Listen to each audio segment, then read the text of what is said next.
Hello everyone, and welcome back to Crime Whisper.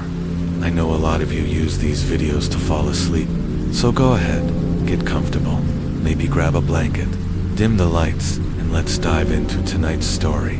Before we begin, don't forget to like this video and subscribe to the channel. Let me know in the comments where are you tuning in from, and what time is it for you right now. Now, on to tonight's first case. Case 1. He won't stop breathing. We don't want to be here anymore. We're done. So is he asking you to kill him? I just don't understand.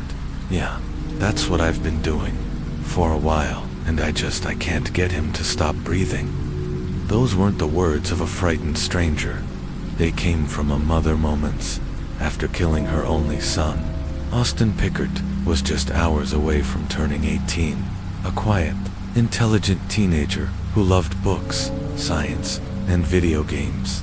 But he never got the chance to step into adulthood, because his own mother made sure he didn't. On the night of February 21st, 2025, just one day before his birthday, his mother, Katie Lee, picked up the phone and called 911, but instead of begging for help, she said something that froze even the most seasoned dispatchers. "I can't get him to stop breathing."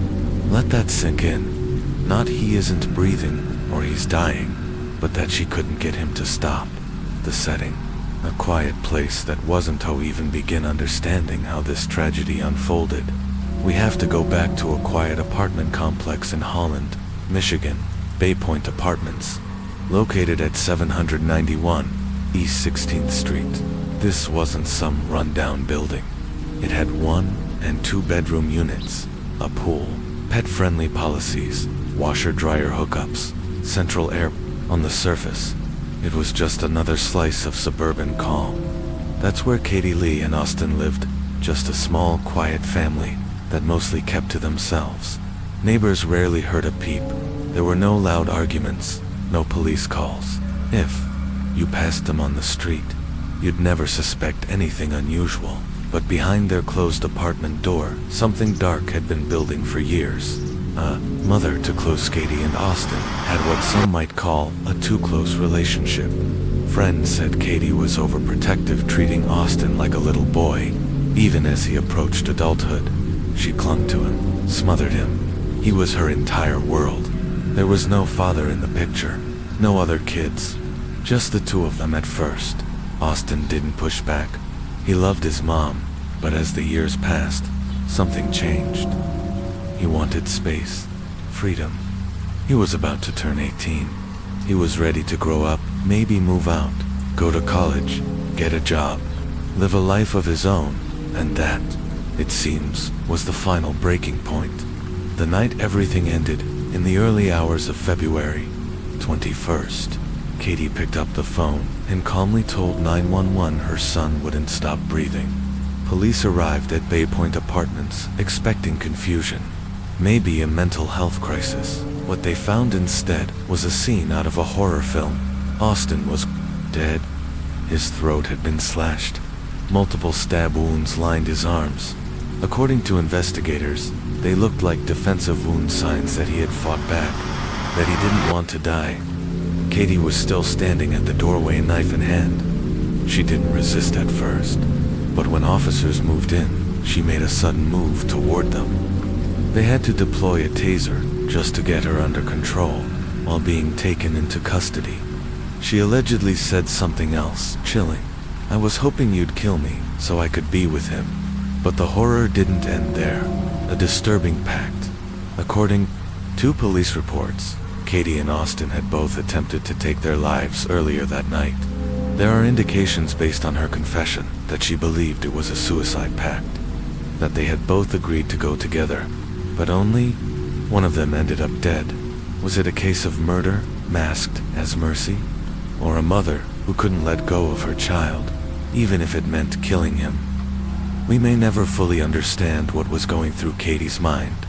But one thing is certain, this wasn't just a story of a life lost too soon.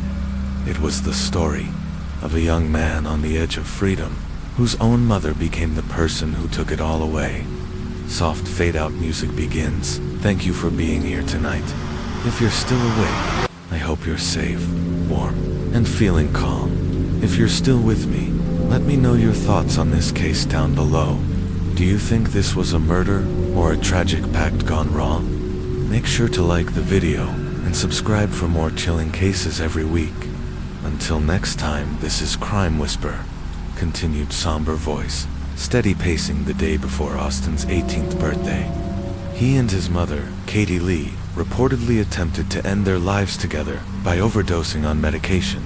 But when Austin passed out and the overdose failed, Katie took matters into her own hands.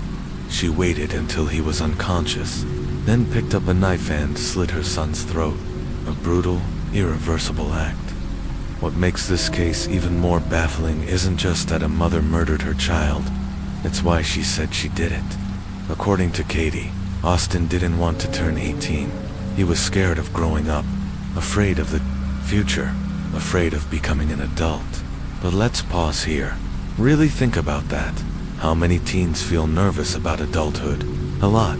Sure, it's overwhelming responsibilities, pressure, change, but that fear doesn't usually end in a death wish. For most young people, turning 18 is something to celebrate. It means independence.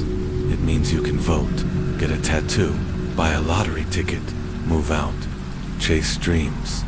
If Katie's claims were true, that would mean Austin was suicidal, that he asked her to help him die. But was he? Did he really beg his mother to help him stop breathing? Or was that just her twisted way of justifying the unthinkable? And even if Austin had been feeling suicidal, why didn't she get help? Why didn't she call a crisis line, take him to a hospital? Why didn't she do what any loving parent would do, fight for his life? The pieces just don't fit. Courtroom chaos. A few days later, Katie Lee made her first appearance in court. Her face was streaked with tears. Her body shook with sobs.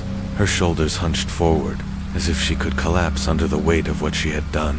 For nearly 10 minutes, she cried uncontrollably, gasping between tears, barely able to speak. Good afternoon. Are you Katie Austin Lee? Yes, ... Can you hear me all right, Miss Lee? Yes, ... It was as if she was only just now realizing the reality she had created. But if she thought her tears would earn her sympathy, she was wrong. Judge Bradley Knoll remained stoic, expression unreadable, voice firm. His ruling was immediate. No bond. Katie would not be walking free. And maybe that was for the best. Dangerous and defiant. Because when officers arrived at the crime scene, Katie didn't exactly surrender peacefully. According to reports, she was still holding the knife. She made threatening movements toward the officers, forcing them to tase her. She hadn't just killed her son, she was prepared to confront police, maybe even hoping they would kill her too. Her grief had become aggression, her love, a weapon. Even in court, she resisted the process. She initially declined legal representation, a public defender, as though she believed she could handle the case herself.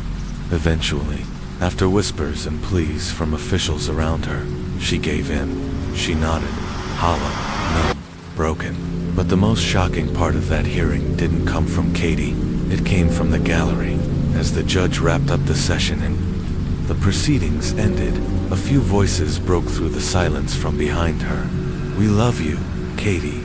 Her family still supported her. Legal outlook. Katie Lee is currently facing an open murder charge. That means it's up to the jury to determine what kind of murder she committed. If they believe the act was planned, premeditated, could mean first-degree murder and a sentence of life in prison. If they determine she acted impulsively, in the heat of the moment, it could be second-degree murder. Still serious, still devastating, but regardless of what the jury decides, Austin is gone, and Katie will face consequences. She's also charged with resisting and obstructing an officer due to her violent behavior toward police. No trial date has been officially announced, but when this case hits the courtroom, it won't be easy for anyone, especially not Austin's friends and extended family, who are still grappling with the loss. And for those of us on the outside looking in, even seasoned true crime followers, this one cuts deep, because no matter how many stories we hear about parents killing their children, this one feels different. This one feels personal, unanswered. Questions. The biggest question remains, why? Katie claimed that Austin didn't want to live past 17, that he feared adulthood. But no one else close to Austin seems to believe that. There's no known history of suicidal thoughts, no reports of depression, no warning signs seen by teachers, friends, or family, no goodbye messages, no notes, no social media posts that hinted at despair. By all accounts, Austin was doing well. He loved learning. He loved space and science. He had dreams, goals, a future. So what really happened? Motive or madness? Was there something more sinister behind this killing? Investigators often follow the money. So far, no evidence has been confirmed, but it raises the question. Did Katie have a life insurance policy on Austin? Was there a financial motive? Or was it something even darker? Was this a case of untreated mental illness? Did Katie suffer from delusions? Was she convinced wrongly that killing Austin was an act of mercy? We've seen it before. Mothers who suffer psychotic breaks, who kill their children because they believe they're protecting them from a cruel world. And what about drugs? Drug use could explain erratic behavior, paranoia, impulsivity. But according to public reports, no toxicology results have been released. So, as far as we know, Katie wasn't under the influence, and that is perhaps the most chilling part of all. Because if she wasn't high, or in a psychotic state, if she was fully sober, then this act wasn't the result of confusion or hallucination. It was a choice. Family loyalty or denial. And still, her family stands by her. That may be the most difficult part to understand. After something this horrific, how do you still say we love you? Is it denial? A refusal to accept what she's done? Or is it something deeper, an unconditional love that defies logic? Some families sever ties immediately. Others hold on, desperate to believe the person they once knew still exists beneath the horror. But at some point, reality will settle in. And when it does, they'll have to ask the question. If Katie Lee could do this to Austin, who's to say she wouldn't have done it to someone else? This case ends with a single, devastating truth. Katie Lee failed her son in the worst way imaginable. A mother is supposed to protect her child, to be their shield, their safe place. But Katie became the very thing her son needed protecting from. And the most haunting part of all, we may never truly understand why. No matter how many hearings are held, no matter how many psychological evaluations are conducted, one voice will always be missing. Austin's. And that is the real tragedy. Honoring Austin despite the horror of what happened. Austin's remaining family is doing everything they can to keep his memory alive. They've even launched a GoFundMe in his honor, hoping to give him the kind of farewell he deserved. The organizer, Elisa Part, didn't go into detail about the circumstances of his death. Instead, she focused on who Austin was. Caring, funny, full of life. Someone who loved his family and friends with all his heart. But if there was one thing that truly captivated Austin, it was space. Galaxies, planets, the vast unknown. So now, in a gesture that feels both heartbreaking and poetic, his family has made a decision. Instead of a traditional burial, they plan to send his ashes into space aboard an actual rocket. Ship. It's a final journey that mirrors his dreams. A way to ensure that, even in death, Austin reaches for the stars. A final goodbye, of course. A goodbye like this comes with significant costs. Funerals, memorials, cremation, and now, spaceflight. It all adds up quickly. Some supporters have already asked how they can help. Right now, the answer is simple. Donations. Every little bit helps, as the family works toward their goal of celebrating Austin's life the way he would have wanted. So far, over $6,000 has been raised. But the goal was $12,000, not just to cover costs, but to make sure this send-off reflects who Austin truly was, because he should be remembered for his light, not the way his life ended. Meanwhile, Katie Lee sits behind bars, facing an open murder charge. No bond, no freedom, no way back. If she's convicted in the state of Michigan, she could spend the rest of her life in prison. Asterisk, and while the legal process continues, the pain lingers for everyone who loved Austin, and for anyone still trying to comprehend what really happened that night. Case 2. The parking garage ambush. It was a quiet Wednesday evening in Dallas, September 2nd, 2015. Around 7:40 p.m., Kendra Hatcher had just pulled into the parking garage of her upscale apartment complex Gables Park, 17, like she did after every shift at work. Nothing seemed out of the ordinary, until everything changed. Residents nearby heard a scream, then a gunshot.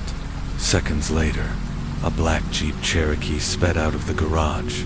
What began as a routine evening quickly turned into a crime scene that would soon shock the entire city. The victim, Kendra Hatcher. Kendra's life, by all accounts, was blooming. Originally from Pleasant Plains, Illinois, she was a well-respected dentist who had recently moved to Dallas for a fresh start.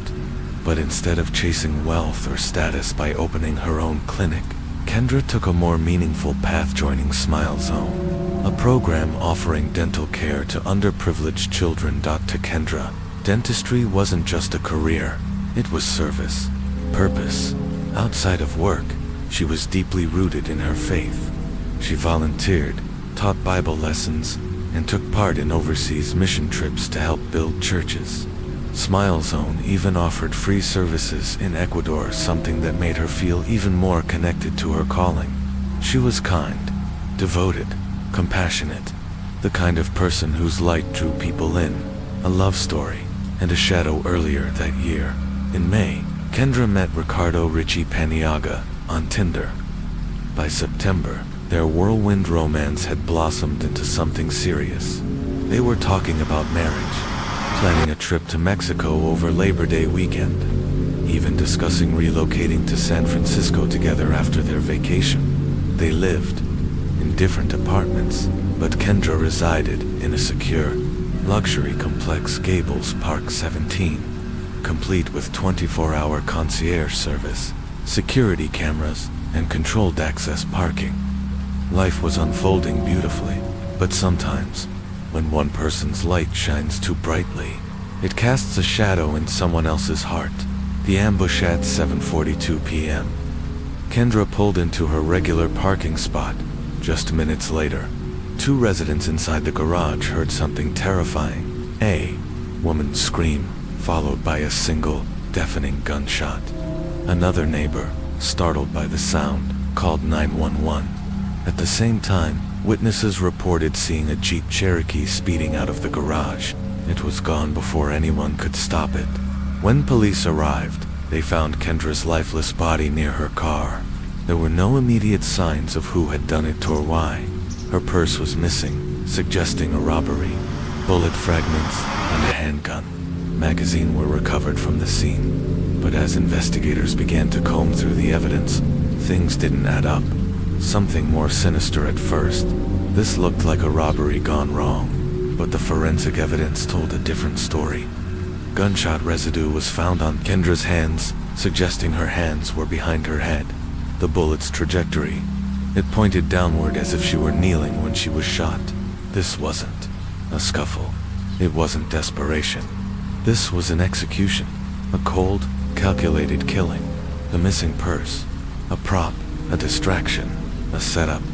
So the question was no longer what happened, it was who planned it, and why. That's when the investigation took a dramatic turn with the help of one single clue: surveillance footage. Somber narration resumes. Soft, steady-tone security footage revealed what detectives had feared. A man was seen walking toward the section of the garage where Kendra would later park. Moments later, he returned to the Jeep. Who was he? Detectives believed this man was the shooter, but there was a problem. No one recognized him. and the footage didn't catch the Jeep's license plate. Then, another twist. Shortly after the man climbed into the passenger seat, a woman got into the driver's side and drove the Jeep out of the garage. Now, it was clear this wasn't random. It was a coordinated attack, a premeditated murder. Still images from the footage were released to the public in hopes someone might recognize the vehicle or the people involved. Most of the time, public tips lead nowhere, but this time, they struck gold. A witness comes forward shortly after the images were released. A man named Jose Luis Ortiz contacted police. He recognized the Jeep in the photos. It was his, but Jose had nothing to hide. He told detectives that, on the morning of September 2nd, two women, Brenda Delgado and Crystal Cortez, had asked for a favor. Crystal's car was having engine trouble, and they wondered if they could borrow his Jeep, just for the day. Trying to be helpful, Jose agreed. He assumed they needed the car for errands, or work nothing out of the ordinary. That evening, they were supposed to meet up so Jose could get his Jeep back. But Brenda called and changed the plan, asking him to meet at a nearby Chili's instead. When he arrived, neither Brenda nor Crystal were there, and neither was his Jeep.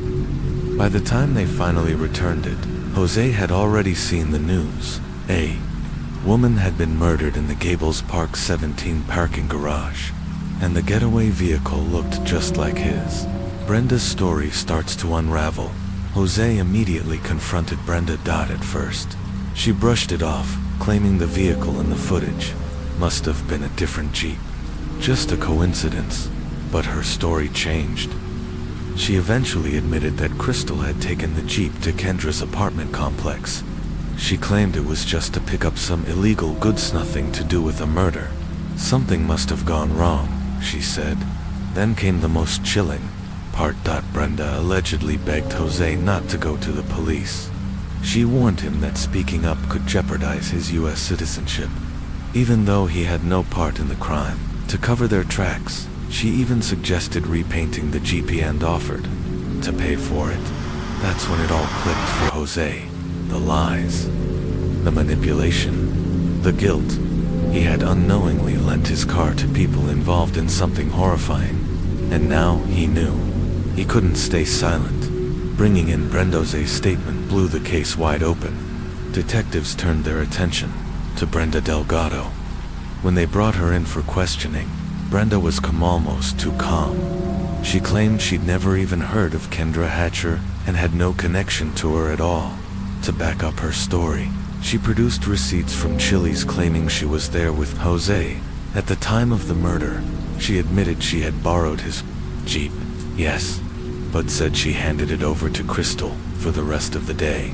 So now, all eyes turned to Crystal Cortez, and that's where the lies really began to collapse. Crystal's changing story. Crystal admitted she was the woman seen behind the wheel of the Jeep on the surveillance footage, but her explanation, a desperate lie. She claimed she had been carjacked, that a strange man with a gun forced her and her young son to drive him to the garage where Kendra was later killed. But detectives weren't buying it. They had reviewed the footage. There was no sign of a child in the Jeep, and no evidence of a struggle. Cornered, Crystal changed her story. This time, she said she had driven the man willingly, thinking they were simply going to commit a robbery. She claimed she had no idea the plan was to kill anyone. And according to her, the mastermind behind it all was Brenda Delgado. Jealousy becomes a motive. Crystal finally told the truth, or at least her version of it. She said Brenda couldn't stand that Ricky, her ex-boyfriend, had moved on, especially not with someone like Kendra, a woman who was beautiful, successful, kind, and happy. Ricky had sent Brenda a polite message months earlier, letting her know he was in a committed relationship. Brenda responded with grace, saying she was happy for him and hoped they could remain friends. But inside, Brenda was unraveling, and obsession takes over. Crystal revealed that just 2 weeks after they met, Brenda confided in her. She wanted Kendra gone, permanently, and shockingly, Crystal agreed to help. As the weeks went on, Brenda's obsession deepened. She stopped showing up to work. She began tracking Ricky's movements.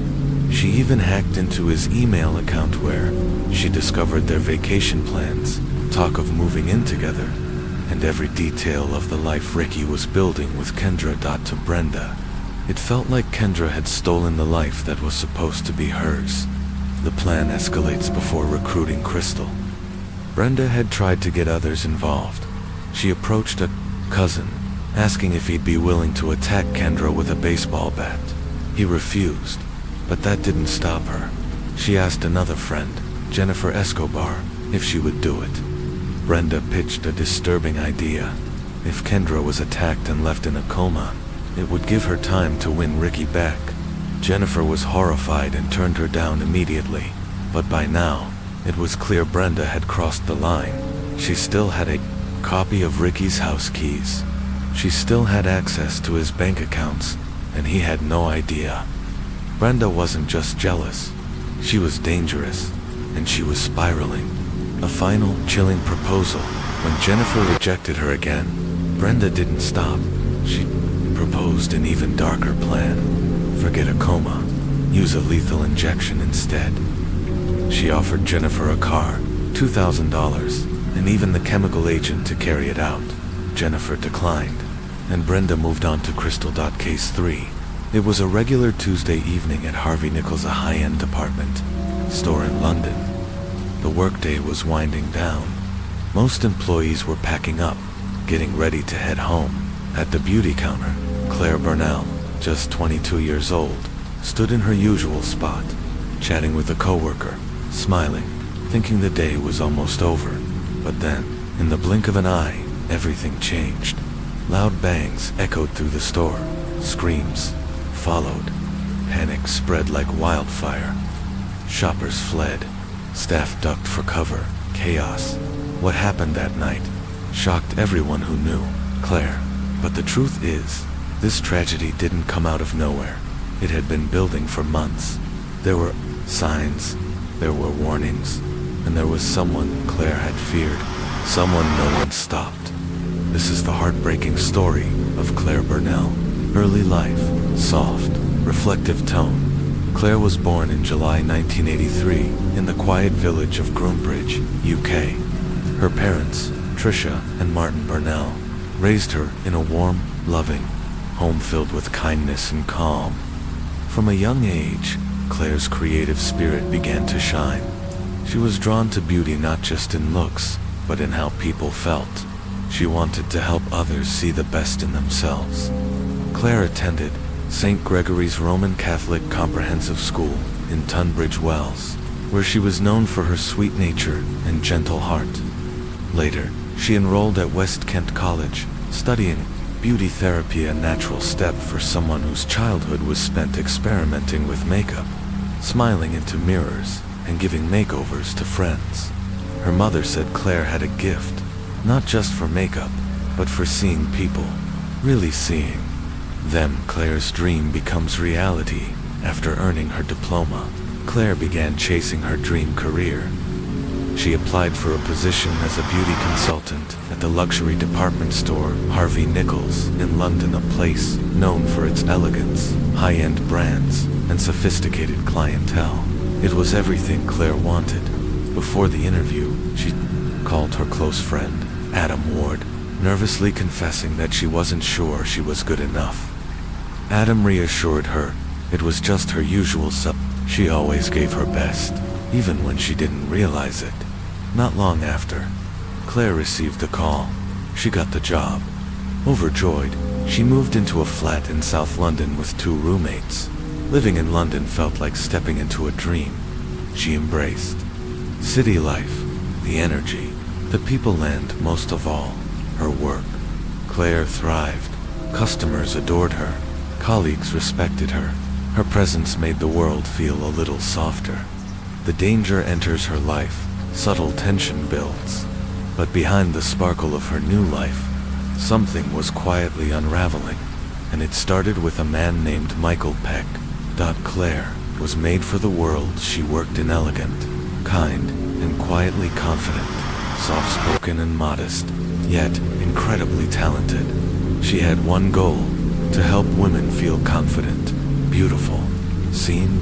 In July 2005, for her 22nd birthday, Claire and her mom, Trisha, took a trip to Florence, Italy.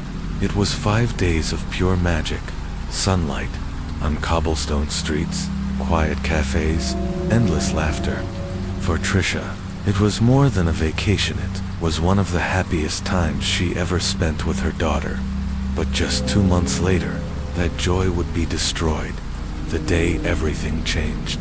September 13th, 2005. Claire was nearing the end of her shift at Harvey Nichols. She was tired, her feet ached. She smiled at her coworker, Victoria Daniels, from across the counter, as if to say, "Almost done." That was the last quiet moment. Victoria looked up and noticed a man walking toward Claire. There was something dark in his hand, a flicker, then came the sound. Gunshots. 5 of them. Screams erupted. Shoppers dropped to the floor. Employees ran for cover in seconds. Harvey Nichols turned into a scene of sheer terror.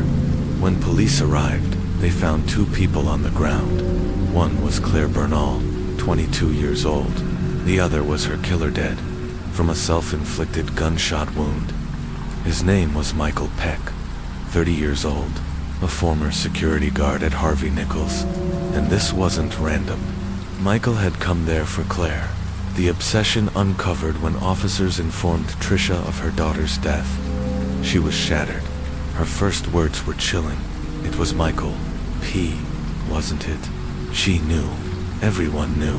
Michael's name had already haunted them for months, because for 2 terrifying months, Claire had been living in fear, emotionally tormented, stalked, and harassed by the very man who was supposed to protect her. How it started, the manipulation. Claire and Michael had first met by chance at Harvey Nichols. She was a beauty consultant. He was on the store's security team. Originally from Slovakia. Michael had dual citizenship in Slovakia and the Czech Republic. He had served in the Slovakian army and previously worked as a guard at the US Embassy before moving to London. That's where he joined the security staff at Harvey Nichols. He became instantly drawn to Claire, her kindness, her quiet nature, her beauty. In January 2005, Michael asked Claire out. She agreed, polite, open-minded, and they went on 3 dates over 3 weeks. But that was it. Claire enjoyed the attention, but it never turned serious.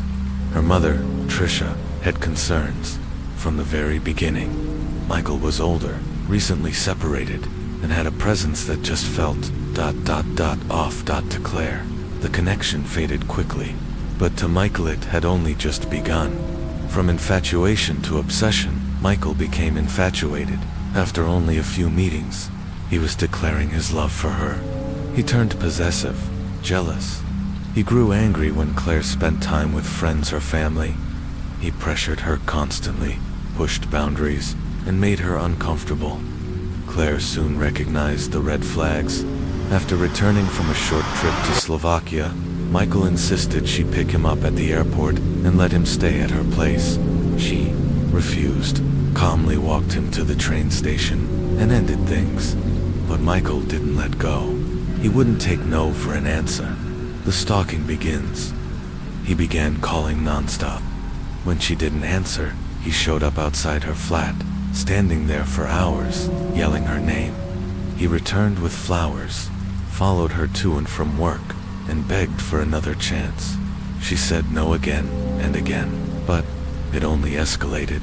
At one point, Claire received 50 calls in a single day. Disturbing voicemails poured in.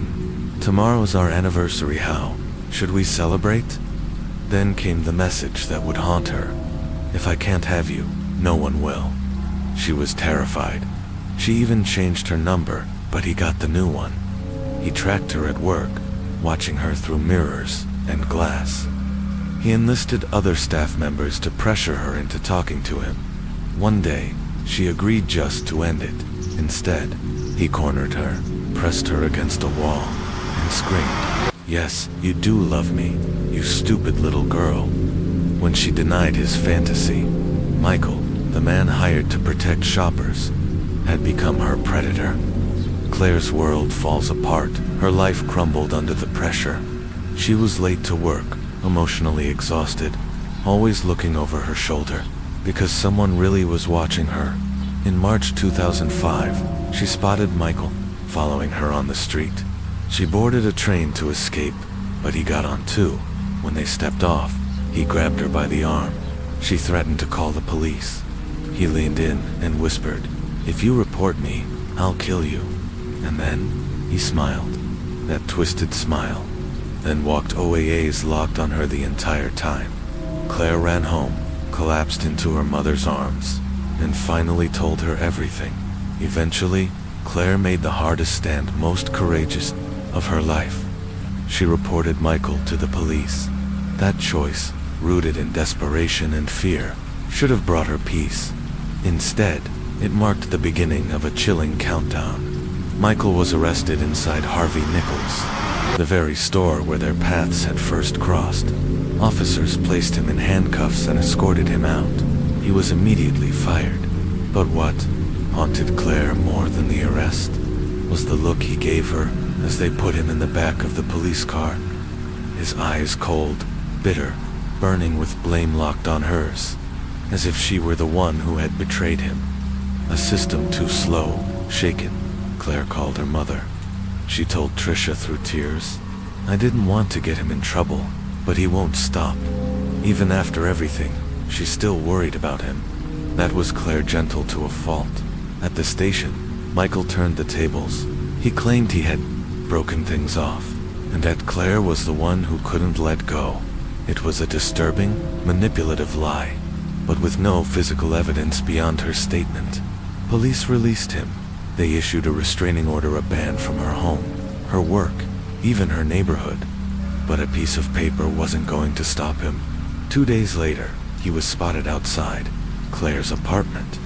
He didn't hide, he waved. When police arrived, he was already gone. Then came another violation. Michael was arrested again, this time for breaking his bail conditions. And yet again, he smiled at Claire as officers led him away. A silent threat. He was held for just 8 days. Then, he was released again. Why?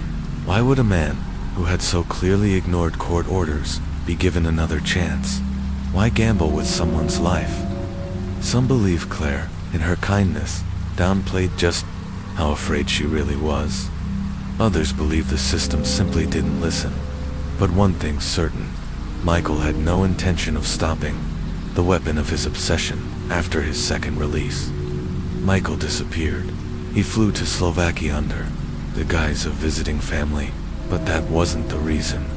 While Claire was in Florence with her mother, celebrating her birthday and enjoying 5 peaceful days, Michael was preparing for something unthinkable. He enrolled in a firearms training course, and somehow he managed to smuggle a gun back into the UK undetected. The same weapon he would later use to end Claire's life. False relief back home. Claire was bracing herself for court. The hearing was set for August 31st. She dreaded facing Michael, but then an unexpected call came in. Michael had pleaded guilty. There would be no trial. It should have been a relief, and in some ways, it was. But something still didn't feel right. That, despite pleading guilty, Michael was allowed to remain free until his sentencing on September 21st. It meant 3 more weeks of waiting, 3 weeks of pretending everything was okay, and for a while, it almost was. Claire started to feel like herself again. There were no texts, no calls, no sightings. For the first time in months, she felt safe, but the truth was much darker. Michael hadn't moved on. He hadn't let go.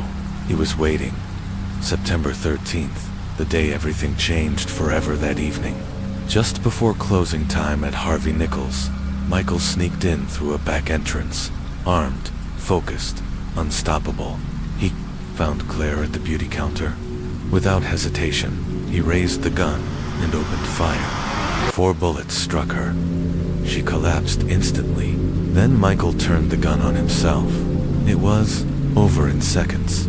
Aftermath of horror, the scene was unimaginable. Customers and coworkers stood frozen in shock. Some screamed, others cried. Many would never recover from what they saw that night. Claire Bernal was just 22 years old, a beautiful, kind soul, gunned down at her workplace by a man who refused to accept rejection. In the end, Michael stole justice itself. By taking his own life, he escaped accountability.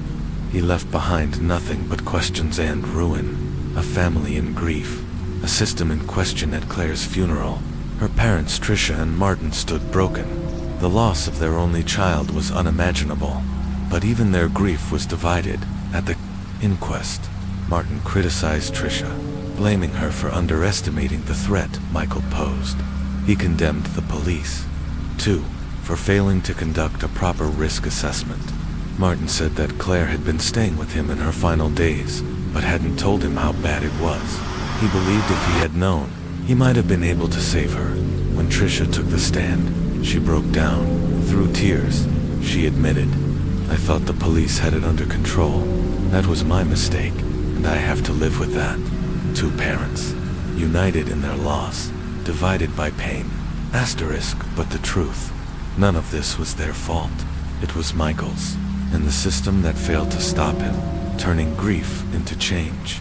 Tricia refused to let her daughter's death be in vain. She joined forces with other families victims of stalking and domestic abuse. Together, they founded the Family Justice Center, a support network and advocacy group for those living in fear. They pushed for change, and in 2012, their efforts paid off. Stalking was officially made a criminal offense in the UK. It was a necessary step, but it came far too late for Claire. The unfinished fight, even now. Stalking is often treated as a nuisance, not a threat. Victims are told to wait, told to collect evidence, told there's nothing police can do until it escalates. But monsters like Michael live in that gap, where the fear is real, but the law refuses to act. Claire Bernal did everything right. She distanced herself. She reported him. She asked for help, and still, she died alone, terrified, and unprotected. Michael didn't just take her life, he stole her future, her laughter, her dreams, and the world lost someone irreplaceable. Case 4. The Madness of Edward Gingrich, the first Amish murderer in 200 years, Rockdale Township, Pennsylvania, place where time seems to stand still. Here, nestled among quiet fields and horse-drawn buggies, the Amish community lives by ancient tradition, a world of simplicity, peace, God, where violence is rare and murder practically unheard of. But in the spring of 1993, that illusion shattered, because what happened here was not just a crime. It was a nightmare, a descent into madness that ended in one of the most grotesque murders in Pennsylvania's history. A man ripped his wife apart, literally removing her organs and arranging them in a twisted display that stunned even veteran investigators. His name was Edward Gingrich, and he became the first recorded Amish murderer in over 2 centuries. The boy who never belonged. Edward was born into a devout Amish family, the 6th of 11 children. From the beginning, he was different. While his brothers learned farming and carpentry, Edward was captivated by something forbidden in his world: machinery. He had a natural gift: diesel engines, sawmill gears, anything mechanical he could. Take it apart and rebuild it better than before. Take it to Ed, they'd say. He can fix anything. But Edward's curiosity didn't stop at tools. He began forming friendships with English locals and Amish outsiders, something deeply frowned upon in his community. One of those friends, Dave Lindsay, would later recall a moment that shook him. Edward looked him in the eye and said, "I don't like the Amish life. I never have." In a culture where conformity is sacred, that was a radical confession, a marriage made in pressure. Then came Katie Shetler, daughter of a respected Amish elder. Their relationship caused whispers. Katie, pure and dutiful. Edward, rebellious and restless. But the pressure to settle down was relentless. So, in 1986, under stormy skies, Edward proposed. By spring 1987, they were married. Soon, they had a son, Danny, named after Edward's father. 2 more children would follow, a second son, then a daughter. From the outside, Edward seemed to be following the path set for him, but inside, he was unraveling. The quiet collapse, Edward withdrew from his family, his faith, and himself. He avoided gatherings, spoke rarely, spent days asleep or silent in the workshop. His energy faded. His eyes grew hollow. He refused to even share a bed with Katie, terrified she'd get pregnant again. He began mumbling about darkness, visions, something coming, then dizziness, tremors, uncontrollable sleeping spells. Katie begged for help. But in the Amish world, modern medicine is a last resort. Instead, they turned to a local chiropractor. His treatment: toe pulling, foot rubs, and molasses. $25 for a jar to cleanse the blood. Edward drank it faithfully, but nothing helped. His mind was already slipping too far into madness. By 1990, the man who once lit up rooms with his curiosity was a ghost. He stopped recognizing friends. He answered questions no one had asked. He laughed high, erratic, painful laughter, invisible jokes. He whispered to himself constantly, or sat staring at a wall, mouthing silent prayers or curses. Then came the animal behavior. One night, he dropped to all fours, galloped through the living room, howling like a wolf. He raved about giant rabbits with glowing eyes, hiding in the corners of the house, watching him. He screamed about a war between God and Satan, and swore his soul was the battleground. His family could only pray and hope, but Edward wasn't. Suffering from spiritual torment, he was deep in the grip of untreated schizophrenia, medical emergency, and no one around him had the tools or the permission to get him the help he needed. Warning signs ignored. In 1991, he suffered a massive setback. While working in his shop, Edward was exposed to toxic solvents. The chemicals devastated his nervous system and only worsened his mental decline. By now, the signs were impossible to ignore. He stopped eating. He trembled constantly. He spoke of demons, of night terrors, and divine punishment. His episodes became violent. He couldn't be trusted around his wife or children. Katie tried her best. She prayed. She pleaded. She shielded the kids. But the Edward she married no longer existed. He was lost in a mind that had become a prison. And then, the horror. On the morning of March 18th, 1993, everything came to a head. Katie, worn thin from fear, likely hoped the day would pass quietly. But something was different in Edward's eyes. That morning, the stillness was gone, replaced by a frenzy. What happened next defies belief. In a psychotic break, Edward attacked Katie inside their home. The assault was brutal beyond comprehension. When authorities arrived, they were met with a scene so horrific, even seasoned investigators were shaken. Katie's organs had been removed and stacked beside her body in what could only be described as a ritualistic arrangement. The walls, the floor, everything was covered in blood. Edward Gingrich was sitting nearby, calm and completely detached. Aftermath: madness on trial. Edward was arrested and taken into custody. Medical experts diagnosed him with paranoid schizophrenia, severe, untreated, and likely present for years. The community was devastated. The first murder by an Amish man in over 200 years. But more than that, people couldn't stop asking, could this have been prevented? Had Edward been allowed or forced to receive modern psychiatric care earlier? Could Katie have been saved? In court, the answer was clear. Edward was not mentally fit to stand trial. He was committed to a state mental hospital, where he remained under treatment for over a decade. Years later, he was quietly released back into the care of his family, still under supervision, still ill. But Katie, she never got a second chance. life silenced by stigma. Edward Gingrich's story isn't just about murder.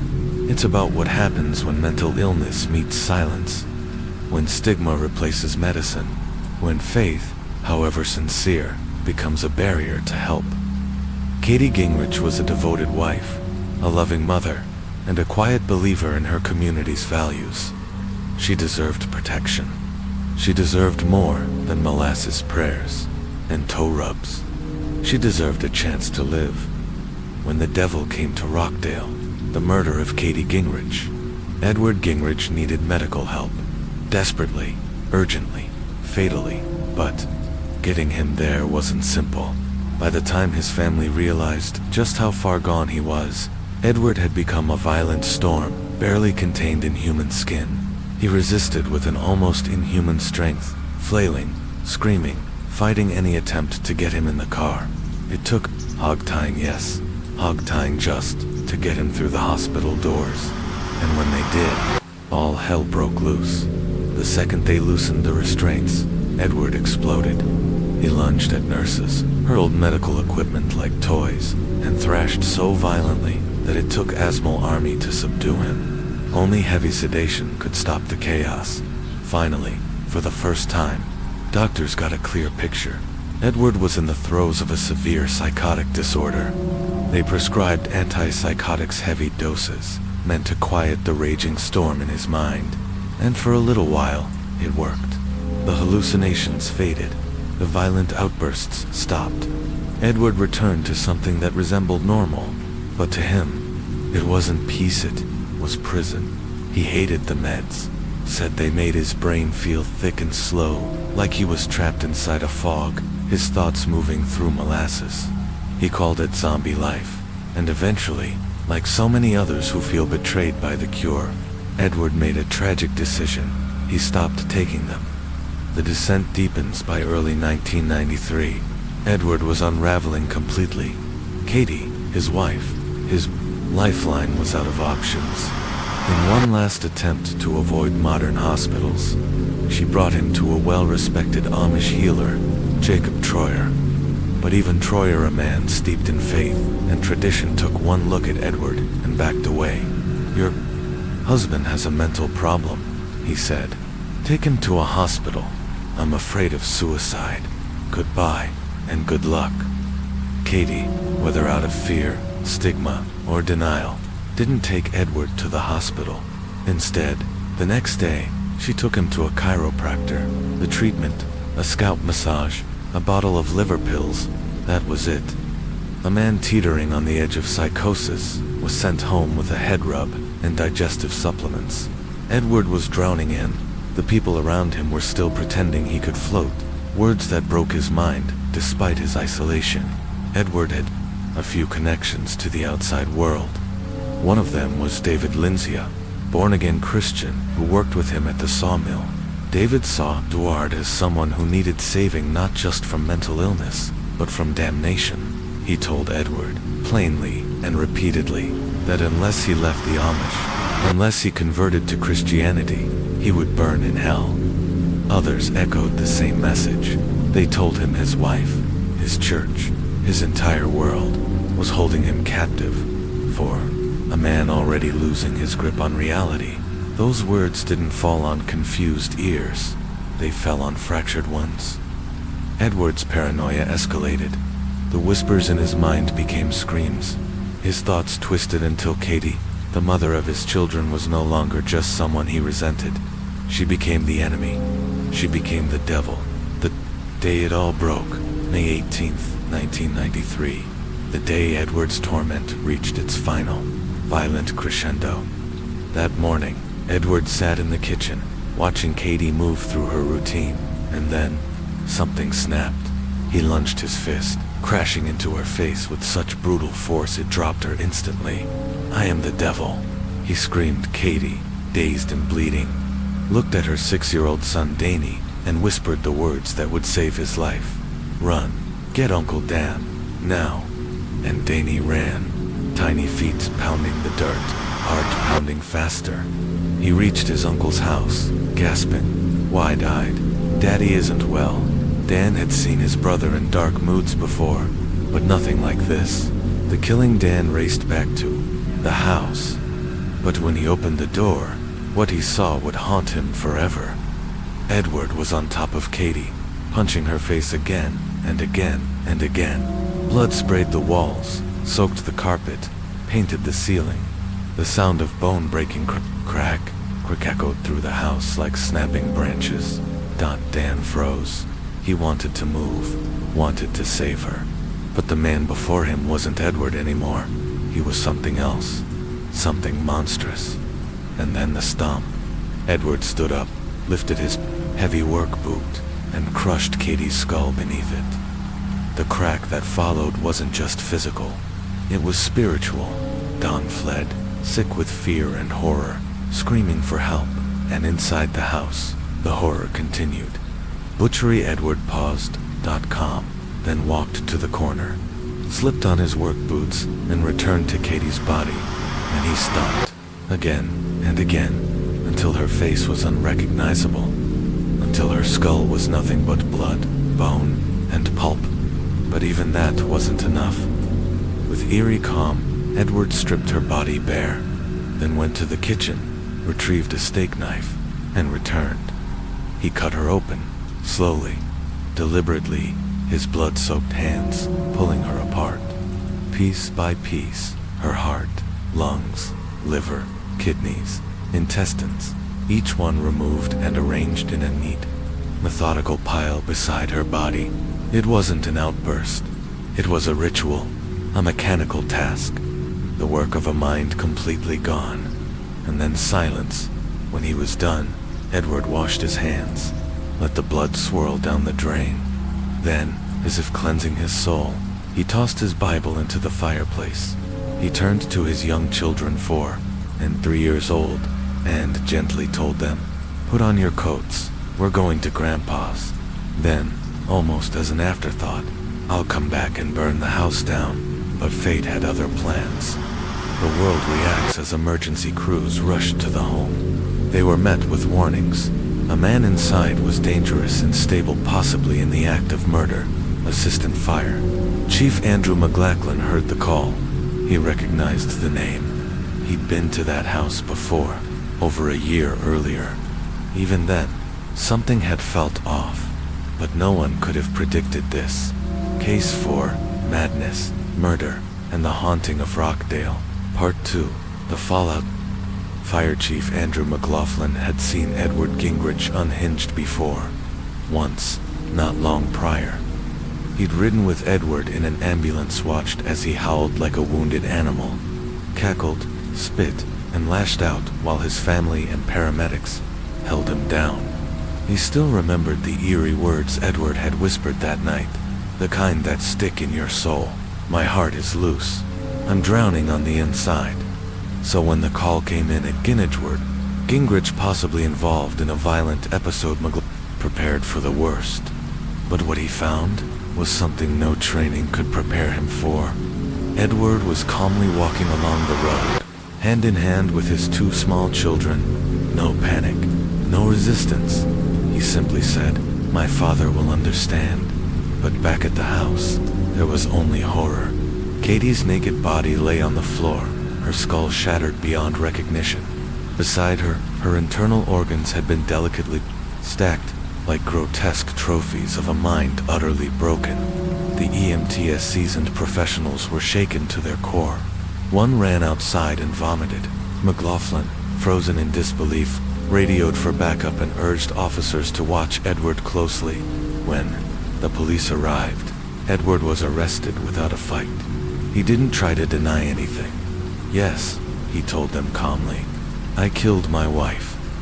At the station, when they asked him to remove his boots for evidence, a small piece of flesh fell out.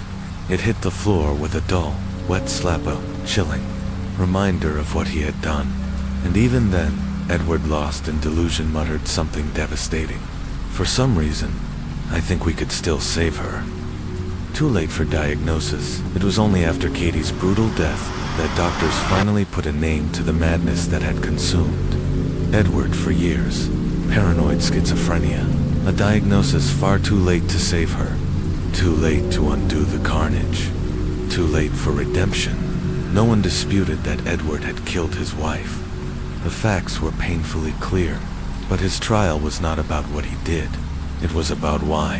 His attorney, Donald Lewis, painted a devastating portrait of a man trapped in his own deteriorating mind, begging for help from everyone around him, only to be answered with scalp massages, molasses, and Bible verses.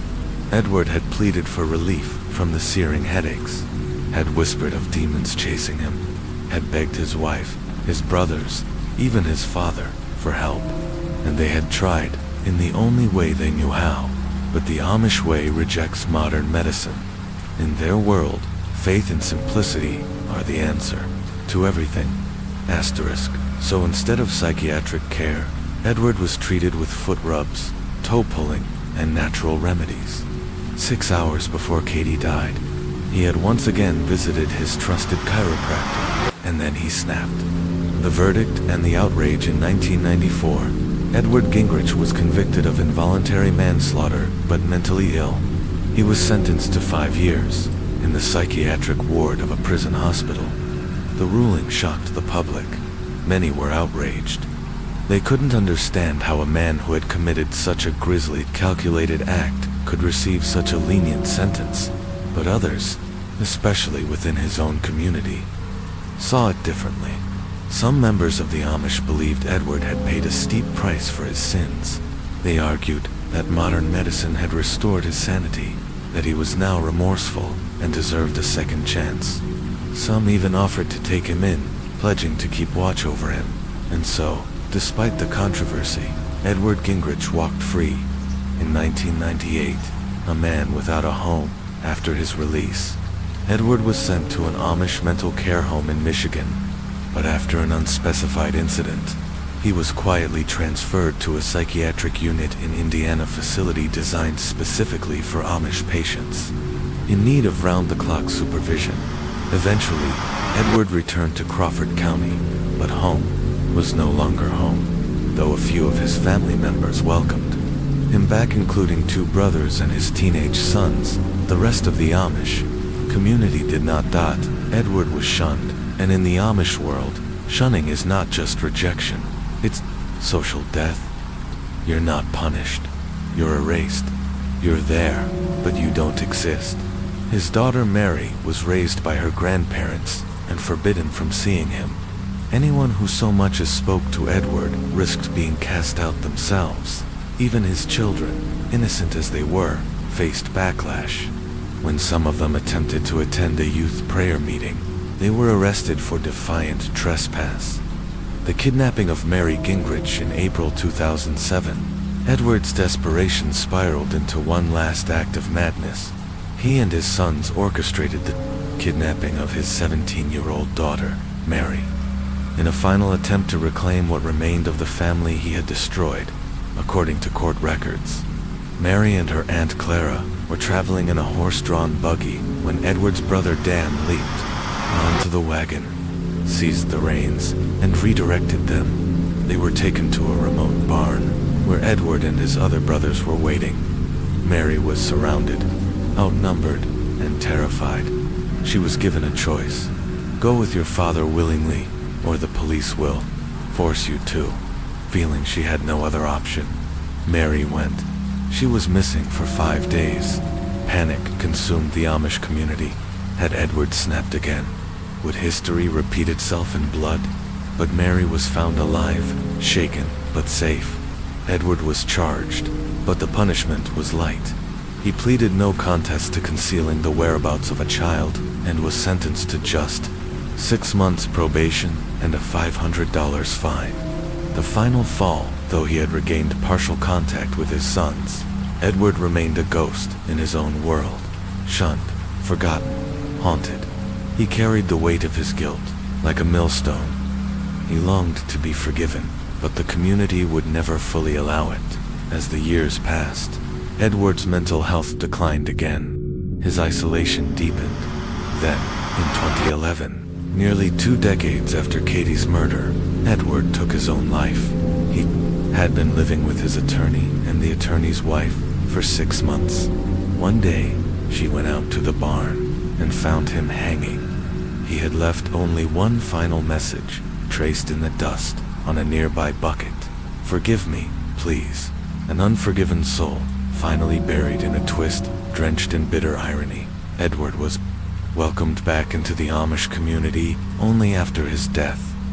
He was buried beside Katie in an Amish cemetery. A final, silent reunion in the earth neither of them chose. Edward Gingrich, the final chapter. Edward Gingrich's funeral was as controversial as his life. Laid to rest beside the very woman he had destroyed. Katie Gingrich, some in the community saw the burial as a gesture of mercy, a final chance to grant him peace. Others saw it as a betrayal, an insult to Katie's memory. Yet despite those tensions, the Amish came. They arrived from across counties, dressed in black, standing silently together in mourning. They offered quiet condolences to Edward's brothers and sons, because now that he was gone, something shifted. His family, once shunned, were no longer outcasts. They could return. They could belong again. And so, the long, haunting chapter of Edward Gingrich came to a close.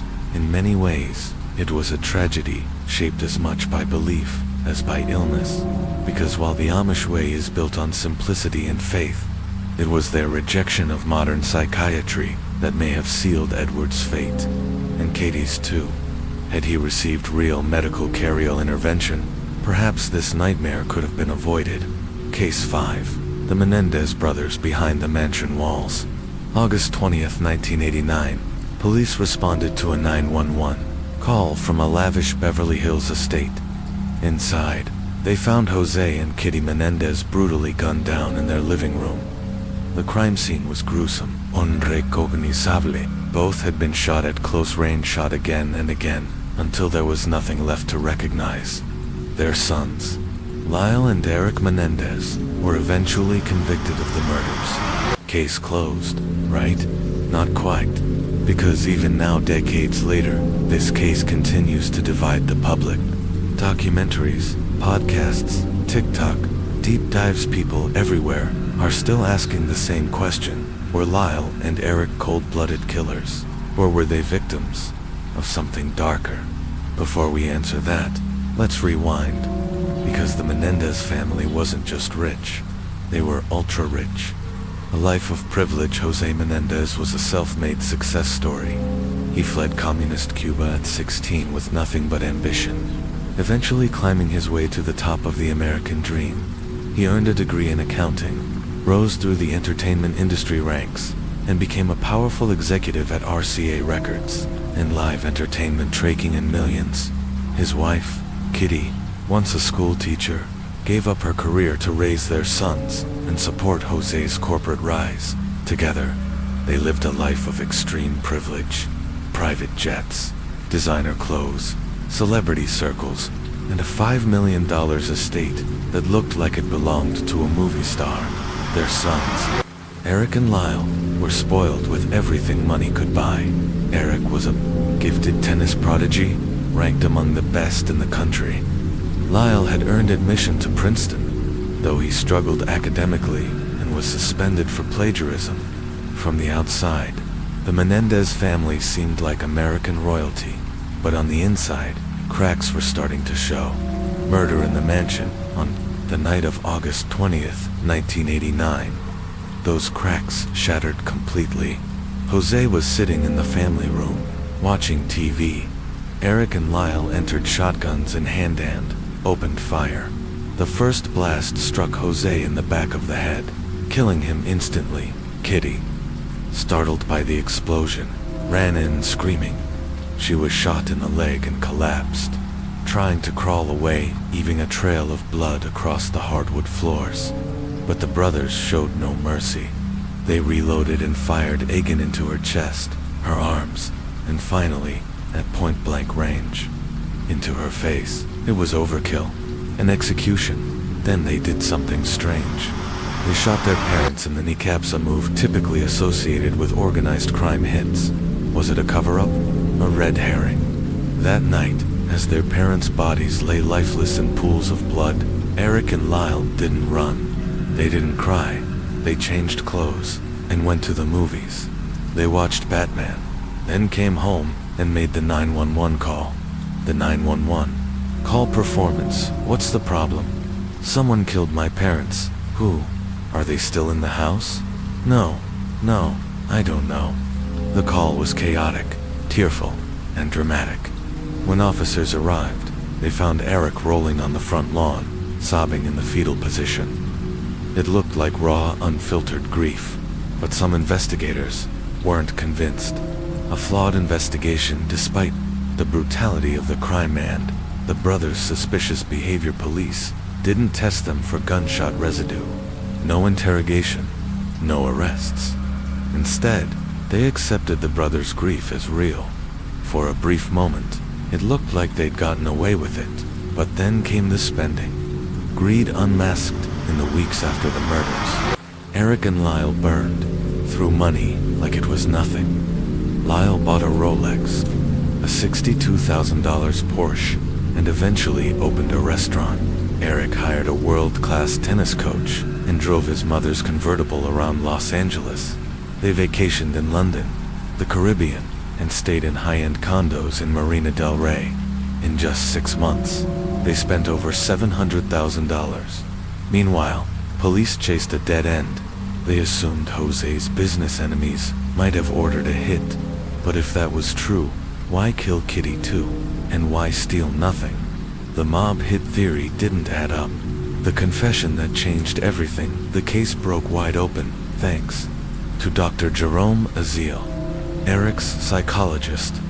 Eric, crumbling under guilt, confessed everything during a therapy session. How they planned it, how they carried it out, how they covered it up. Dr. Aziel initially kept the confession secret under patient confidentiality, but then his mistress, Judalon Smith, stepped forward.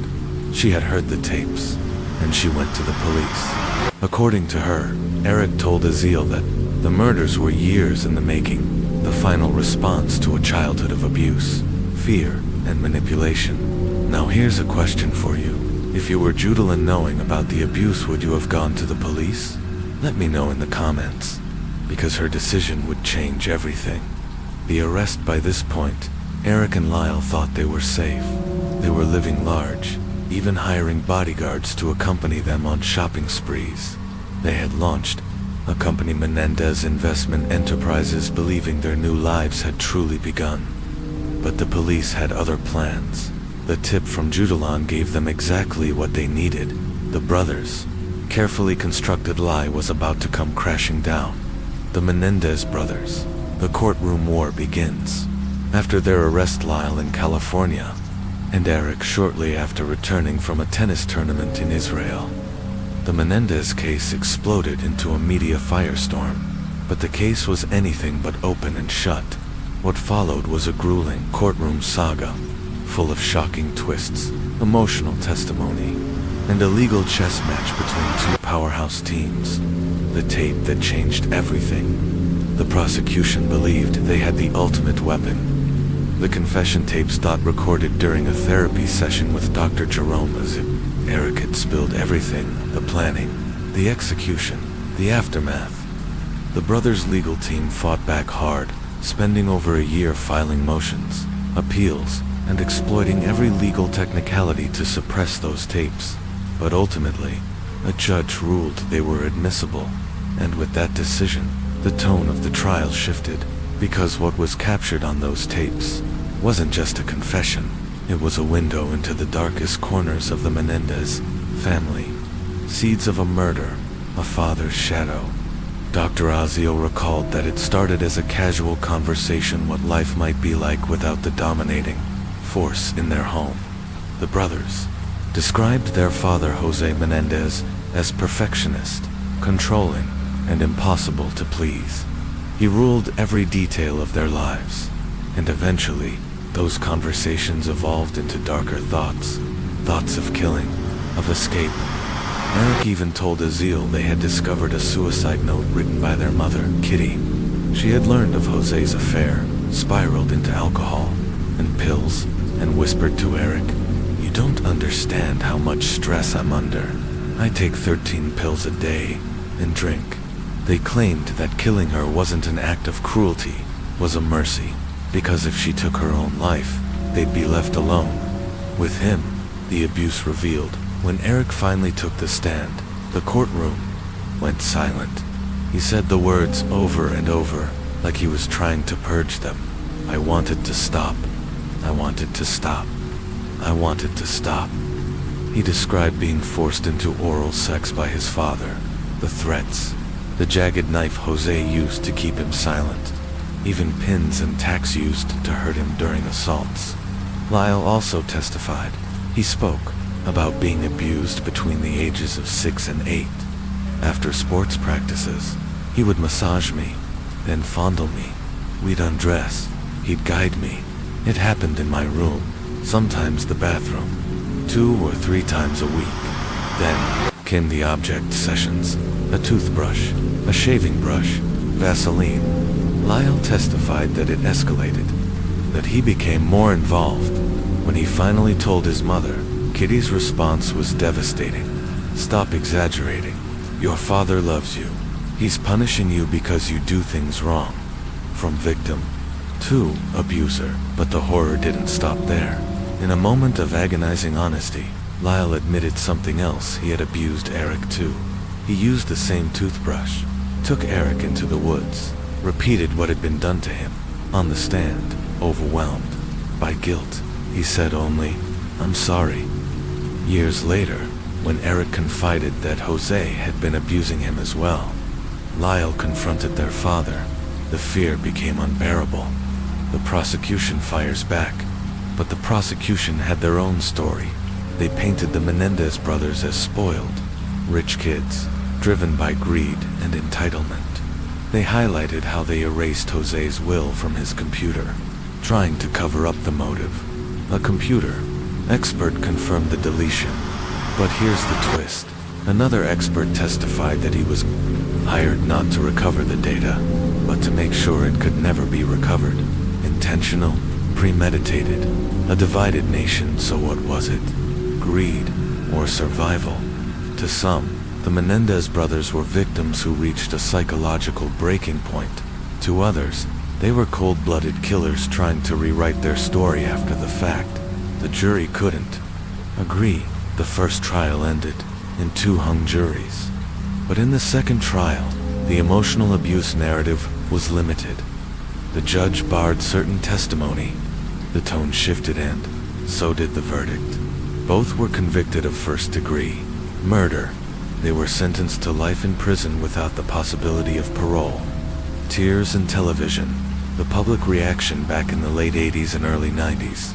Male sexual abuse was a taboo subject, especially involving boys from wealthy, powerful families. Many dismissed the idea entirely. When Eric and Lyle broke down on the stand, some viewers wept. Others rolled their eyes. Saturday Night Live even aired a sketch mocking their sobs, a cruel twist in a nation still learning how to talk about trauma. Final thoughts: whether you believe they were tormented victims or calculated killers. One thing is undeniable. The Menendez case wasn't just about a murder. It was about the hidden horrors that can fester behind mansion walls. The kind of horror no amount of money can silence. Let us know your thoughts in the comments. Were the brothers justified in what they did? Or was it a gruesome act disguised as survival? And if you'd like us to dive into the prison lives of Eric and Lyle Menendez, including their marriages, current updates, and possible retrial discussions, stay tuned. Case 5. The Menendez brothers, victims or villains. And it is your testimony that you, not your brothers Lyle and Eric Menendez, murdered your parents. Yes, and I forced them to confess to protect me. It was an absurd claim delivered with a straight face. But that's how bizarre the Menendez saga had become. Late-night punchlines, tabloid fuel, in the face of a case that gripped the nation in the court of public opinion. Lyle and Eric Menendez were painted as rich, entitled brats, spoiled sons who executed their parents in cold blood to get their hands on the family fortune. But inside the courtroom, the story became something far more complicated. A new theory emerges during trial. A forensic psychologist offered a different lens. This wasn't about money. This was about trauma. The psychologist testified that the brothers' actions were not premeditated, but stemmed from years of relentless abuse, fear, and psychological torment. And for a brief moment, the judge seemed to be listening. But then, the case took a sharp turn. The friend who changed his story. The defense presented a bombshell tape, an old recording of Donovan Goodrow, Lyle's childhood best friend. In it, Goodrow had said that Lyle confided in him years earlier about being sexually abused by their father. But on the witness stand, Goodrow denied everything. He claimed Lyle had never told him anything about abuse. The contradiction shattered courtroom momentum and raised serious doubts. Was he lying now, or had he lied then? The judge called for a recess. Outside the courthouse, Prime 9 News aired the story. And suddenly, the nation was once again divided. Were these two brothers truly victims? Or were they master manipulators, using abuse as a post-crime excuse? A deadlocked nation, the prosecution clung to a familiar narrative: greed. They argued that Lyle and Eric murdered their parents in a calculated plot to inherit millions. They pointed to the lavish spending spree that followed the killings: Rolexes, sports cars, real estate, luxury, vacations. It all painted a damning picture, but not everyone was convinced. Asterisk, after weeks of deliberation, both juries, one for each brother, remained deadlocked. On January 13, 1994, Eric's jury reported they could not reach a unanimous decision. Days later, Lyle's jury followed suit. Mistrials.America was left in limbo. The second trial, and a silent courtroom by the time the second trial began, in August 1995. The media frenzy had cooled. Judge Stanley Weisberg, who presided over the first trial, made a defining choice. No cameras, no daily coverage, no soundbites, just silence. But behind closed doors, the defense faced uphill battles. Judge Weisberg severely limited testimony about the brothers' claims of sexual abuse. Worse, he refused to allow the jury to consider lesser charges like manslaughter. This time, the narrative was tightly controlled. Lyle didn't take the stand, and without the emotional impact of the brothers' testimony, the defense lost its most powerful weapon. The prosecution, calling it the abuse excuse, hammered home the image of two greedy sons who silenced their parents to fast-track their inheritance. Convicted it, March 20th, 1996. After just 4 days of deliberation, the jury found both Lyle and Eric guilty of first-degree murder and conspiracy. 3 weeks later, they were sentenced to life in prison without the possibility of parole. And just like that, two boys raised in Beverly Hills luxury were now sentenced to die behind bars. But their story was far from over. Decades later, new evidence emerges. In May 2023. The Menendez defense team filed a habeas petition, citing new evidence that could potentially overturn their convictions. At the center of it all, a letter written by Eric Menendez in December 1988, months before the murders. In it, Eric confided in his cousin, Andy Cano, detailing his ongoing sexual abuse, his fear, and his father's threats. He wrote about his hesitation to even tell Lyle. During the original trial, Cano's testimony had been dismissed by the prosecution as fabricated, but the letter, written before the murders ever happened, was a smoking gun, a desperate plea for help long before the Menendez brothers were accused of manipulating the truth. An RCA connection, and a new victim. Then came another bombshell. In 2023, Roy Rossello, a former member of the Latin boy band Menudo, came forward with a harrowing accusation. Rossello claimed that Jose Menendez, a high-ranking executive at RCA Records during the 1980s, had drugged and raped him when he was just 14 or 15. Rossello's sworn affidavit detailed multiple assaults, including one after a Radio City Music Hall performance. It was submitted as part of the Menendez brothers' appeal. Suddenly, their claims didn't sound so far-fetched. Could they be freed? If the appeal is successful, the Menendez brothers could be retried under different charges, possibly reducing their convictions to voluntary manslaughter. In California, the maximum penalty for manslaughter is 11 years per count, and after serving more than 34 years, that retrial could mean freedom, prison lives apart. Then together for decades, Lyle and Eric were kept in separate prisons, Lyle at Mule Creek, Eric at Richard J. Donovan Correctional. They could only write letters, but in 2018, after nearly 20 years apart, they were finally reunited, granted permission to be housed together. Their reunion was tearful.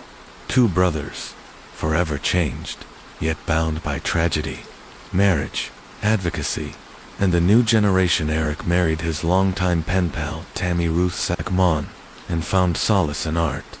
He paints behind bars and has donated his work to charity, even gifting a portrait to Kathy Griffin. Lyle, meanwhile, dedicated himself to inmate advocacy, serving as president of the prison government and helping fellow inmates who suffered sexual abuse. His own marriage ended in divorce after his wife discovered he had been writing letters to other women. Still, both have tried to rebuild a sense of purpose, a generation that believes them today. Their story has found new life not in courtrooms or newspapers, but on TikTok.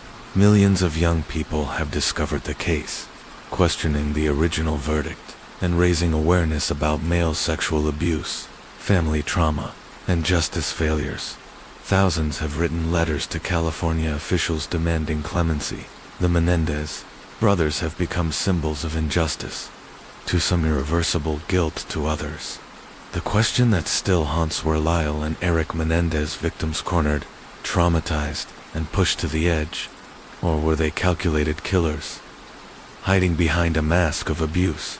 34 years later, the nation still doesn't know. But one thing is certain, this case isn't over.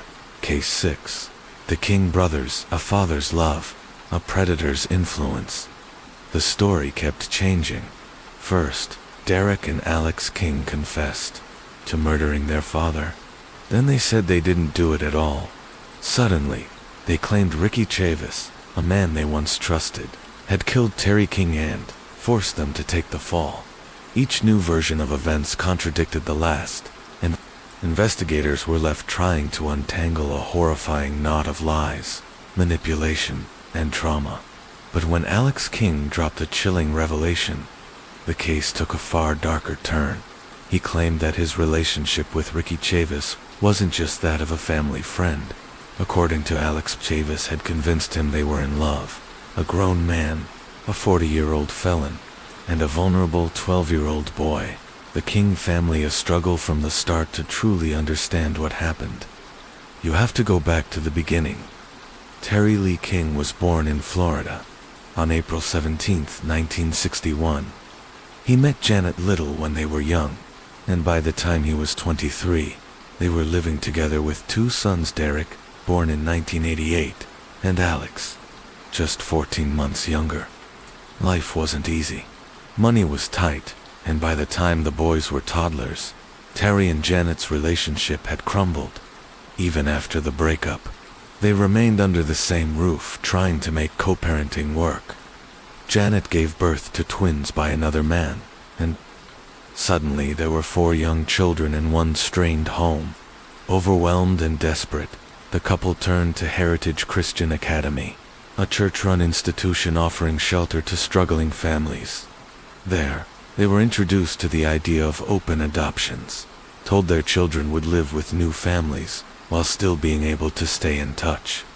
Terry and Janet made a heartbreaking choice. They let their children go. Shortly after, Janet moved out. Terry stayed behind, trying to start over. But 8 months later, everything fell apart. The church shut down, and the siblings were scattered across Florida, each placed with different foster families. The return home, Alex couldn't cope. No matter how hard his new foster family tried, he cried, constantly begging to return to his father. Eventually, they gave up, and Alex went back to Terry, clinging to him like a lifeline. Meanwhile, Derek's behavior grew increasingly defiant. By 2001, his foster parents had had enough. One call to Janet and he was sent back to live with his father as well. Now under the same roof again, Terry was trying. He'd bought a modest rental home with a garden where the boys could play.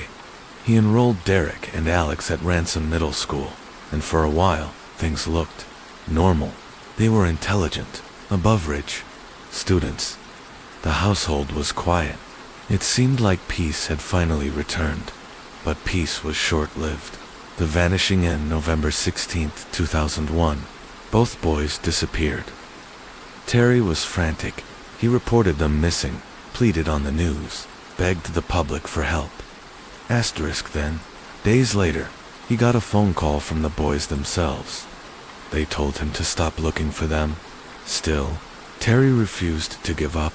On November 24th, Derek was found, wandering near a wooded area in Pace. The next day, Alex resurfaced, turning home as if nothing had happened.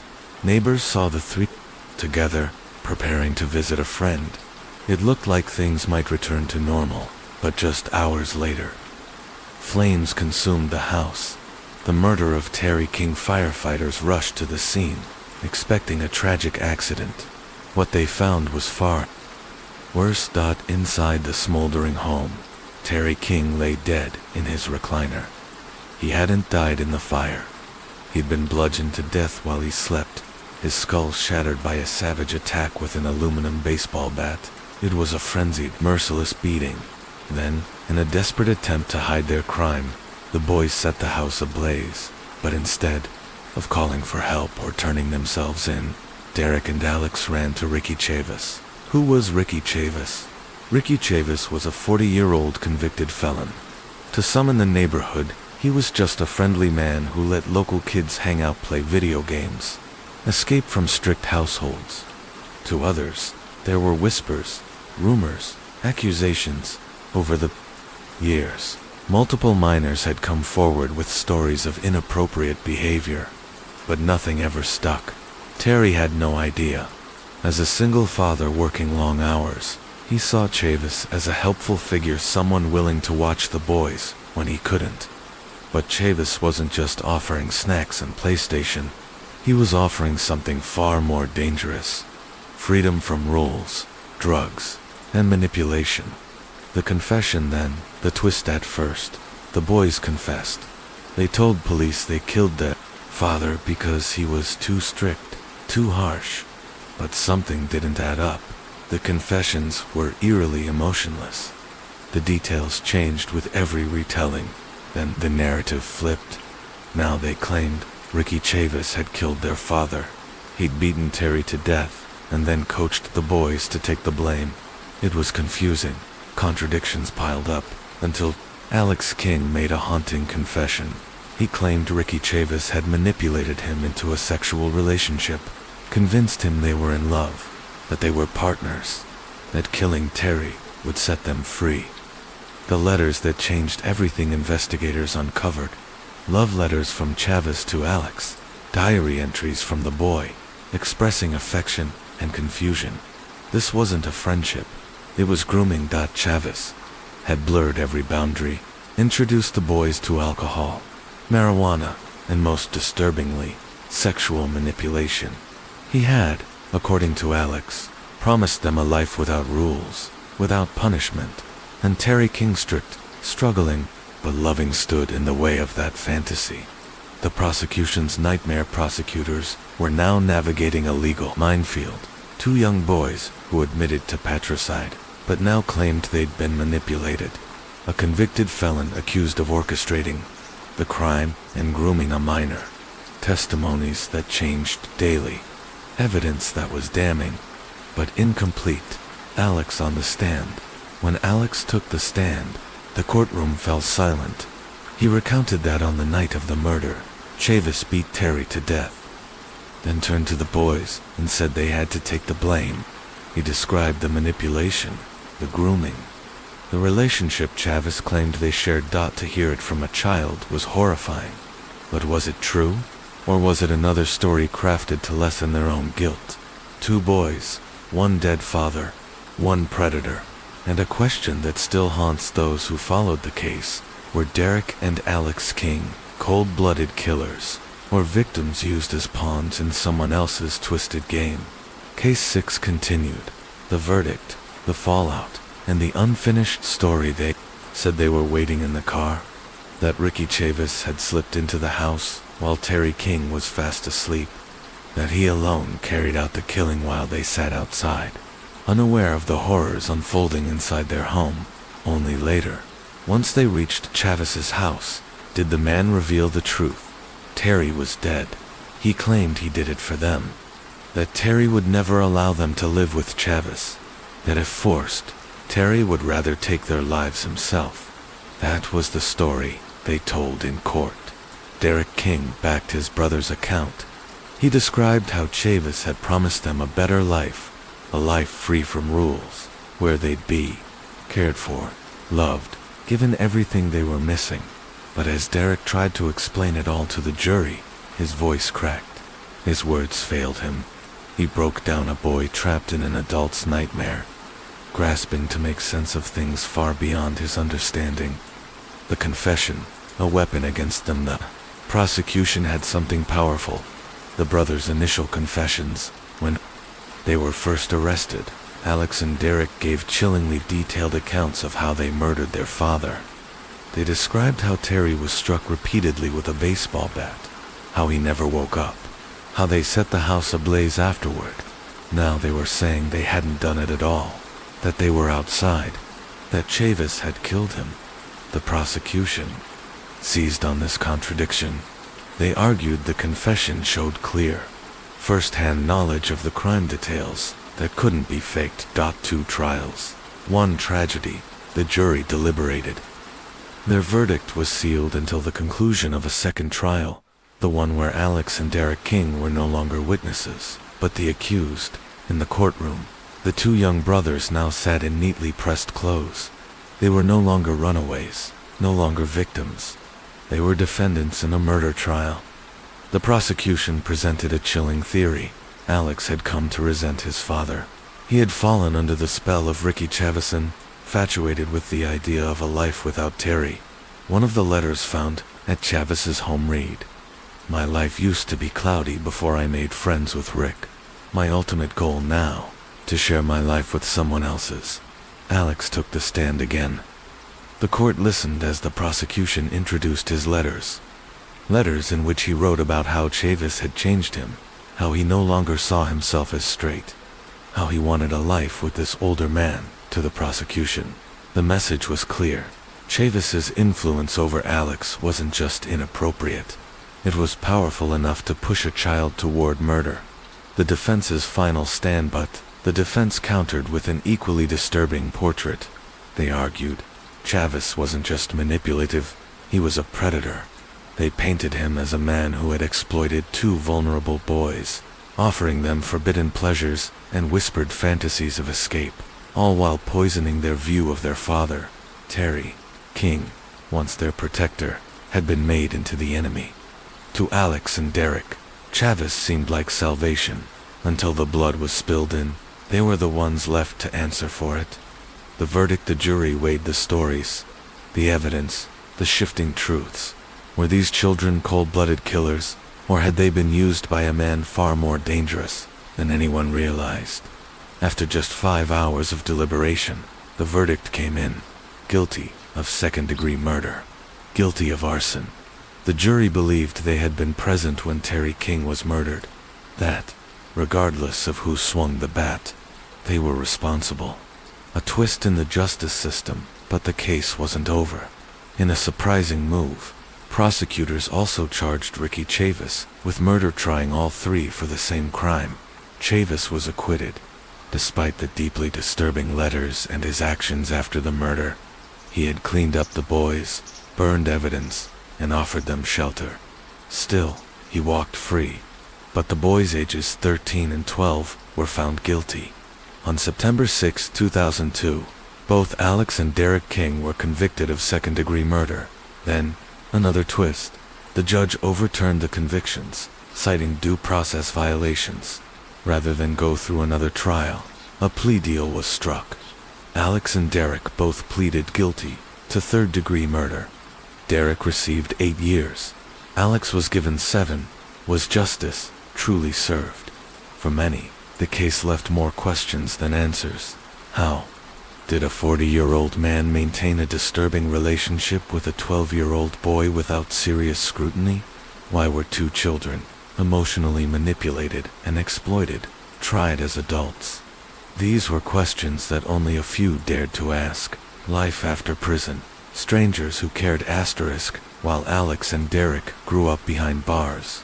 A quiet movement formed outside people who believed the boys deserved another chance. Among them was journalist Catherine Metnico, who initially covered their case as research. But as she exchanged letters with Alex and eventually met him in prison in 2002, her interest shifted from professional to deeply personal. She described him as a child still in need of love and safety. Despite the crimes tied to his name, around the same time, a woman named Lisa Drewalton created the King Brothers Trust, an initiative designed to support the boys upon their release. She was joined by people like Dan Daly, a freelance writer and widower from Texas. What began as a simple gesture sending Derek books in prison evolved into a friendship. Daly visited Derek multiple times and was struck by his honesty, his guilt, and his desire to change. For Daly, the case wasn't about headlines. It was about offering hope to 2 lives shaped by tragedy. The unfinished chapter as Alex and Derek served their time, supporters waited for them to be released, waited to see who they would become. The world had known them as killers, but would they grow into something more? Would they find healing? Would they prove themselves worthy of redemption? Or would the scars of their past remain too deep? One thing was clear. The murder of Terry King was more than a crime. It was a collapse, failure of parenting, of protection, of justice, and 2 boys, still barely old enough to drive, would carry the weight of that failure for the rest of their lives. Case 6 Conclusion. The final chapter of Alex King. They were once seen as heartless young criminals, cold, calculating murderers. But when Alex King finally walked free, he carried himself differently. At 19, having been out of prison for just over a year, he didn't look back. He presented himself as someone trying to leave the past behind, building a new life, embraced by a family that treated him as one of their own. Still, prison had changed him. Years of incarceration had left him emotionally numb, detached, disconnected from reality. He was a young man haunted by a crime he could never fully explain, and then he made a choice that nearly cost him everything all over again. In April 2005, with 3 years left on his sentence, Alex and another inmate attempted a clumsy escape. They stuffed their beds to look like sleeping bodies and slipped into a classroom. There, they tried to crawl through the ceiling tiles. The plan collapsed. They were caught before they even reached the perimeter. It wasn't even close. Charged again. Alex now faced up to 15 more years in prison. When Catherine Metnico, the journalist who had become a mother figure to him, heard the news, she rushed to see him. She was shaken, and when she confronted Alex, his response was cold. "You're not my mother." But Catherine refused to walk away. She saw Alex as her child, as someone still worth saving. Not long after, she received a letter. It began with 2 simple words, "Dear Mother." From that day forward, he never called her anything else. The Price of Freedom, Derek King, was released in 2009 at the age of 20, after serving 7 years. Alex was released a year earlier, in 2008, at 18. But freedom didn't come with a fresh start. Alex had grown up inside a system that punished him as an adult. He had never known life without supervision, trauma, or consequence. Now, with no roadmap and a past he couldn't escape, he spiraled, a life cut short according to his uncle, Greg King. Alex's adult life was plagued by drug addiction. The last time Greg saw him, 5 years before his death, was in Pensacola. He had urged Alex to go to rehab, but Alex resisted. Confinement, In any form, prison, therapy, treatment centers was something he couldn't tolerate.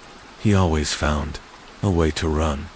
On April 14th, 2024, Alex King was found unresponsive in Missoula, Montana, following a drug overdose. He was rushed to Providence St. Patrick Hospital, where doctors fought to save him, but the damage was extensive. The staff recognized him immediately. Wasn't his first overdose, but this time, his heart stopped. After days on life support, Alex King was declared legally dead on April 23, 2024. He was 35 years old.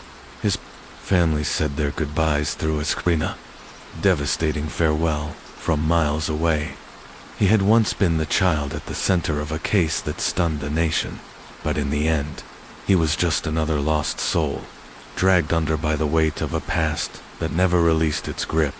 What about Ricky Chavis, the man at the center of it? All Ricky Chavis is still alive. He remains behind bars, serving a 35-year sentence. Not for murder, but for false imprisonment and accessory to a crime. He was never convicted of killing Terry King.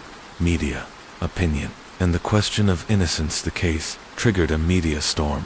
Were Derek and Alex King truly cold-blooded murderers? Or were they manipulated children, caught in a web of abuse, trauma, and legal failures?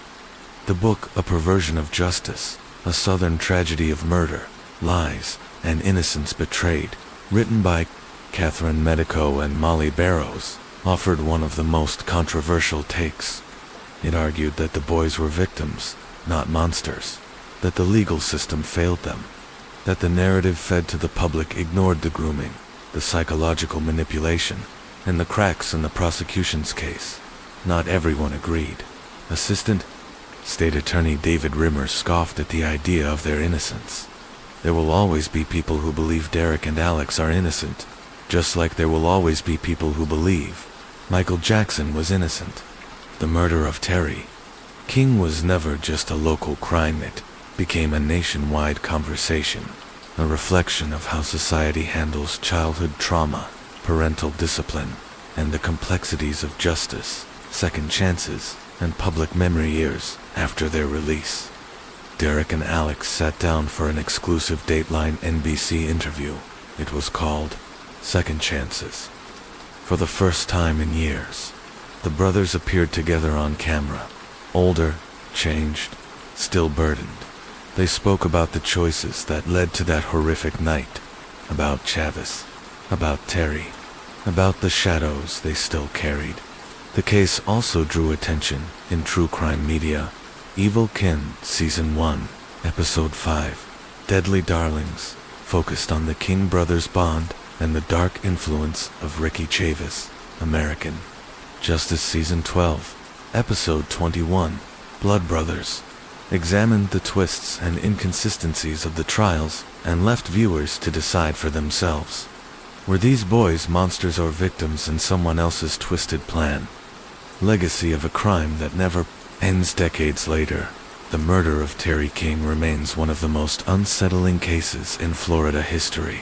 It's not just about a father killed by his sons, it's about what happens when children fall through the cracks, about what justice means when abuse, manipulation, and childhood trauma are all tangled in blood. Some believe justice was served. Others insist that the full truth was never brought to light. But one thing is clear. The story of Alex and Derek King is not just a tale of guilt or innocence. It's a haunting reminder of how easily the system can fail the ones it was meant to protect. Case 7. The Jacobson family murders. A descent into darkness. From the outside, the Jacobsons lived a charmed life. Weekends were filled with bicycling, scuba diving, and getaways to the countryside, simple joys that created a collage of beautiful memories. Neil and Frankie Jacobson were that couple, the kind others admired. Successful, driven, and deeply in love. They had it all, except for one thing: children. For years, they struggled with infertility, enduring the emotional roller coaster of fertility treatments, each cycle filled with hope, followed by crushing disappointment. But in 2003, their prayers were answered. Twin boys, Joshua and Eric, were born. With the arrival of their sons, their lives felt complete. Neil and Frankie had built the foundation for what many would call the American dream's stable careers. A strong marriage, and now a loving family. But beneath that dream, something else was quietly unraveling. The move that changed everything in 2000. Neil's parents, Harold and Goldie Jacobson, relocated from New Jersey to Florida, eager for a sunnier life in retirement. But the distance from their son and grandsons soon became a point of grief. They longed to be closer, especially as Harold's health began to decline in 2005. Harold was diagnosed with cancer, and his condition rapidly worsened. Traveling back north was no longer an option. Neil, devastated by the thought of missing his father's final years, made a decision that would change everything. He would move the family to Florida. But Neil had already been dipping his toes into Florida real estate before the move. He'd purchased multiple pre-construction condos, convinced he could strike gold in a booming market. Frankie was skeptical. She warned him that they were overextending financially, but Neil, charming, persuasive, confident, believed this was their future. Reluctantly, Frankie agreed. They left behind their beloved New Jersey life and moved south. A sudden loss and a shifting mind just 2 months after the move. Harold Jacobson died. Neil had uprooted his life to be closer to his father, only to lose him. The grief was crushing. His mother, Goldie, later revealed something few knew. Neil had struggled with mental health since adolescence. Diagnosed with obsessive-compulsive disorder as a teen, Neil had spent his life chasing perfection, desperate to be the golden child. But perfection is a heavy burden. As the years passed, his anxiety intensified, and then the Great Recession hit. Florida's real estate market collapsed. Neil's business as a mortgage broker crumbled. His once lucrative properties became dead weight. 3 pre-construction condos, bought on risky subprime mortgages, were now bleeding him dry. At first, Neil convinced himself he could fix it. He was a problem solver, always had been. But this time, nothing worked. Work dried up, bills piled high, and as the walls closed in, his health and his mind began to break. Financial ruin and physical collapse. Frankie tried to help. They dipped into savings, tried to stay afloat, but soon, even basic bills became impossible to pay.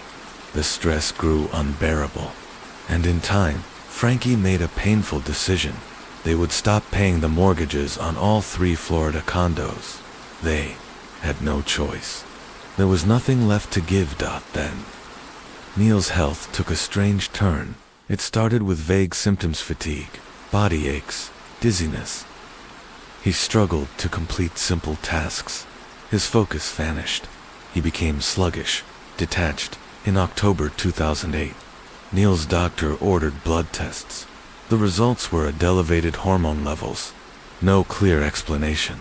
Soon after, he was diagnosed with depression and transient peripheral vertigo, a condition that left him chronically dizzy and disoriented. To help, his doctor prescribed Zoloft. When that didn't stabilize his mood, he added Xanax. But instead of helping, the medications made things worse. A mind unraveling. Neil's behavior shifted dramatically. His family watched with growing fear as he slipped deeper into paranoia and emotional instability. His sister Deborah was alarmed. She confided in their mother, terrified of what she was witnessing. Neil was hallucinating. He believed people were watching him, plotting against him. He spoke in cryptic phrases, disconnected from reality. Frankie, too, was deeply worried. The man she had loved for decades was now a stranger, erratic, fearful, and unraveling. She reached out for help, but by then, it may have been too late. The Jacobson family murders. Madness in plain sight. Neil Jacobson's descent into darkness didn't happen overnight. It crept in slowly, suffocating every part of his once thriving life. His sister had become desperately concerned. watching her brother transform from a high-functioning businessman to a paranoid recluse. He stopped leaving the house. He stopped showering. He stopped living. His fear became all-consuming. Neil became obsessed with the idea that the FBI was watching him, convinced that he was being surveilled, followed, and wiretapped. He told anyone who would listen they were building a case. He said that he had done something terrible, but when pressed, he couldn't explain what it was. When his mother, Goldie, visited one day, Neil pulled her aside, his voice trembling, his eyes wide with terror. "They're coming for me," he whispered. She saw it plainly. This wasn't just stress. It wasn't just grief. Something was terribly wrong. Before we continue, a moment of reflection. We've covered case after case, where the warning signs were obvious, glaring, impossible to ignore. Yet time and again, no one stepped in soon enough. So let me ask you directly, if someone you knew started spiraling themselves, saying things that didn't sit right, or showing signs of paranoia, what would you do? Would you speak up? Would you intervene? Would you know how? These are the questions that stay with you. Now, let's return to the Jacobson home. January 23rd, 2010. A family wiped out that morning. Neil stood in his bedroom, trembling as he reached for something on the top shelf of his wardrobe, a loaded handgun. His wife, Frankie, was still groggy with sleep when she saw him at first. She was confused. Then the horror clicked. This wasn't for protection. This wasn't fear. Neil was holding the gun with purpose. Panic surged. Frankie leaped from the bed, trying to wrestle the weapon away from him. The two fell to the floor, grappling violently. She screamed, fought, pleaded. Neil struck her hard. He knocked out her front tooth, sliced her finger, and in a final act of overwhelming strength, overpowered her. Then, he stood, with cold precision. He reloaded the gun and shot Frankie twice in the face. She died where she lay, but Neil wasn't done. Covered in blood, his mind completely unhinged. He walked to the room of his sleeping son Eric. The boy was lying on his stomach, peacefully unaware of the nightmare unfolding around him. Neil raised the gun and fired 2 shots into Eric's small body. Somehow, Eric survived those first bullets, but Neil didn't hesitate. He grabbed a pillow, smothered his son, and fired 2 more times, ending the boy's life. Then, he moved to the next room. Joshua, his youngest son, lay sleeping, tucked in his sheets. Neil covered the boy's face with a pillow and fired 2 shots to the face. Just like that, his entire family was gone. After the carnage and the eerie silence that followed, Neil turned on the shower. He stood beneath the water, blood still staining his hands and arms, as if trying to wash away the horror he had created. Then he got dressed, swallowed a cocktail of Vicodin and Xanax, and staggered from the house. Barely a mile down the road, his body gave in to the drugs. He passed out behind the wheel, veering off the road and collapsing into the grass. What happened? Next would offer a chilling glimpse into what Neil had planned to do. You see, his next stop had been his mother's home. Neil later told police that he had intended to kill Goldie and then himself. In his delusional mind, he thought that heaven awaited, that he would reunite with his father, but that his mother couldn't be left behind. So he would take her with him. But he never made it that far. When officers found him, Neil was groggy, disoriented, and clutching the same gun he had used to murder his wife and children. As they approached, he muttered in a broken whisper, "I killed my family." Why? A mind at worth an investigation raised more questions than answers. Had Neil been pushed over the edge by the very medications meant to stabilize him, or had he planned? A suicide note was found at the home, revealing that Neil had possibly been preparing for this moment. But his attorneys argued a different story. Neil Jacobson, they said, was not a murderer. He was a man in crisis, a victim of prescription drug-induced psychosis. His lawyers pointed to the combination of Zoloft and Xanax, a dangerous mix. They argued that can lead to hallucinations, emotional detachment, and violent thoughts. especially in patients with underlying mental health issues. They brought in medical experts who testified to these side effects. Neil's erratic behavior in the days leading up to the murders, his withdrawal, paranoia, hallucinations, and belief that the FBI was targeting him became centerpieces of the defense. They argued this was not a man with a plan. This was a man lost to himself. The prosecution's case, but the prosecution didn't buy it. They painted a far darker picture, one of cold, calculated murder. Neil's financial empire had collapsed. His dreams were dead. And in his despair, they said, he chose to commit the ultimate act of control. Wipe his slate clean. Eliminate his family. Start over in the afterlife. They pointed to how Neil retrieved the gun from a specific place, reloaded it multiple times, ensured no one survived, and then tried to kill himself after fleeing. And then there was the suicide note, not frantic or confused, but disturbingly calm. It showed foresight. To them, this wasn't the act of a man driven mad by pills. This was premeditated. The verdict, madness or murder. The suicide note Neil Jacobson left behind wasn't the frenzied scrawl of a man in the throes of a psychotic break.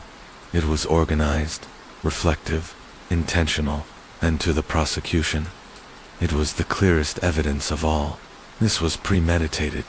If Neil had truly lost all control, if he had no understanding of what he was doing, then why leave behind a carefully worded explanation?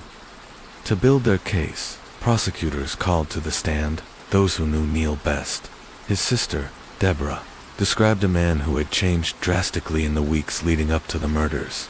He was paranoid, delusional, convinced that the FBI was watching him, that arrest was imminent. Frankie, his wife, had also been deeply alarmed. She had reached out to her sister in desperation, describing a man who had retreated completely from reality. He wouldn't leave the house. He stopped bathing. He was no longer the man she had married. While the defense used these same stories to portray Neil as mentally unraveling, the prosecution saw something else. Red flags. Signs that should have led Neil to seek help. But instead, he chose murder. Perhaps the most heart-wrenching testimony came from Neil's own mother, Goldie Jacobson. She told the court how, just before the tragedy, Neil had pulled her aside and said, "Mom, I love you no matter what happens." At the time, she hadn't thought much of it. But now, in the cold light of what followed, she realized it had been a warning. He was preparing to say goodbye. Goldie had always seen her son as kind, warm, and loving. Now she sat in a courtroom, watching him stand trial for the execution of his wife and 2 children, and she could barely recognize him. The jury decides as the trial reached its conclusion. The jury faced the most difficult decision of all. Was Neil Jacobson a man destroyed by grief, paranoia, and drug-induced delusions? Or was he a father who had calculated a way out, one final act of control, in a life that felt like it was slipping away? The prosecution hammered home the deliberate nature of the killings. Neil had retrieved the gun he loaded and reloaded, shot each victim more than once. He had left no survivors. They reminded the jury that mental illness and stress do not justify murder. The defense, on the other hand, begged for empathy. They asked the jury to see Neil not as a monster, but as a man broken by years of financial ruin, paranoia, and toxic medications. They brought in medical experts who testified about the side effects of Zoloft and Xanax, warning that the 2 drugs, especially when combined, could cause hallucinations, psychotic breaks, and suicidal ideation. The defense argued that Neil was not in his right mind, that he had been lost inside his illness, unable to distinguish reality from delusion. After days of tense deliberation, the jury returned with a decision: guilty on all counts. The judge, while acknowledging the tragedy and complexity of the case, was firm in his ruling. No level of anxiety, financial strain, or mental illness could excuse what had happened that morning in Wellington.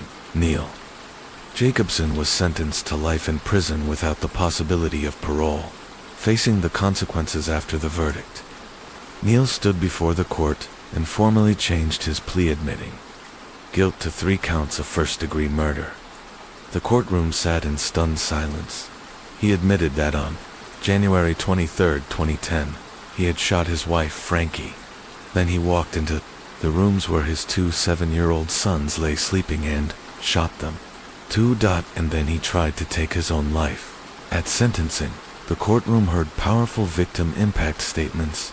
One speaker, a family member of Frankie's, shared how her sister had made each morning feel special. She said, "There's not a day that goes by that I don't hear my sister saying, 'Good morning, Sherry. What did you eat for breakfast today?' But now it's not going to be a good morning, ever again." As the words echoed through the courtroom, Neil sat with his head in his hands. He never once looked up. The aftermath. A community grieves even after the trial. Questions remained. Could this tragedy have been prevented? Was Neil's descent into darkness triggered by prescription drugs? Was it the weight of financial ruin? Or had he simply snapped, able to accept the life he had built was crumbling? Some believe that with better intervention, better care, or different medication, this never would have happened. Others say that no medication could explain what Neil did that day, that a person doesn't shoot their sleeping children without intent. One thing is certain: a mother and 2 beautiful, innocent boys were taken in the most horrific way imaginable, and no amount of legal argument or medical testimony will ever bring them back. Now, I want to hear from you. What do you think drove Neil Jacobson to commit this unthinkable act? Was it the crushing pressure of financial collapse? Was it the side effects of a dangerous mix of medications? Or was there something far deeper and darker behind his actions? Let me know in the comments, because the only way we make sense of tragedies like this is by talking about them.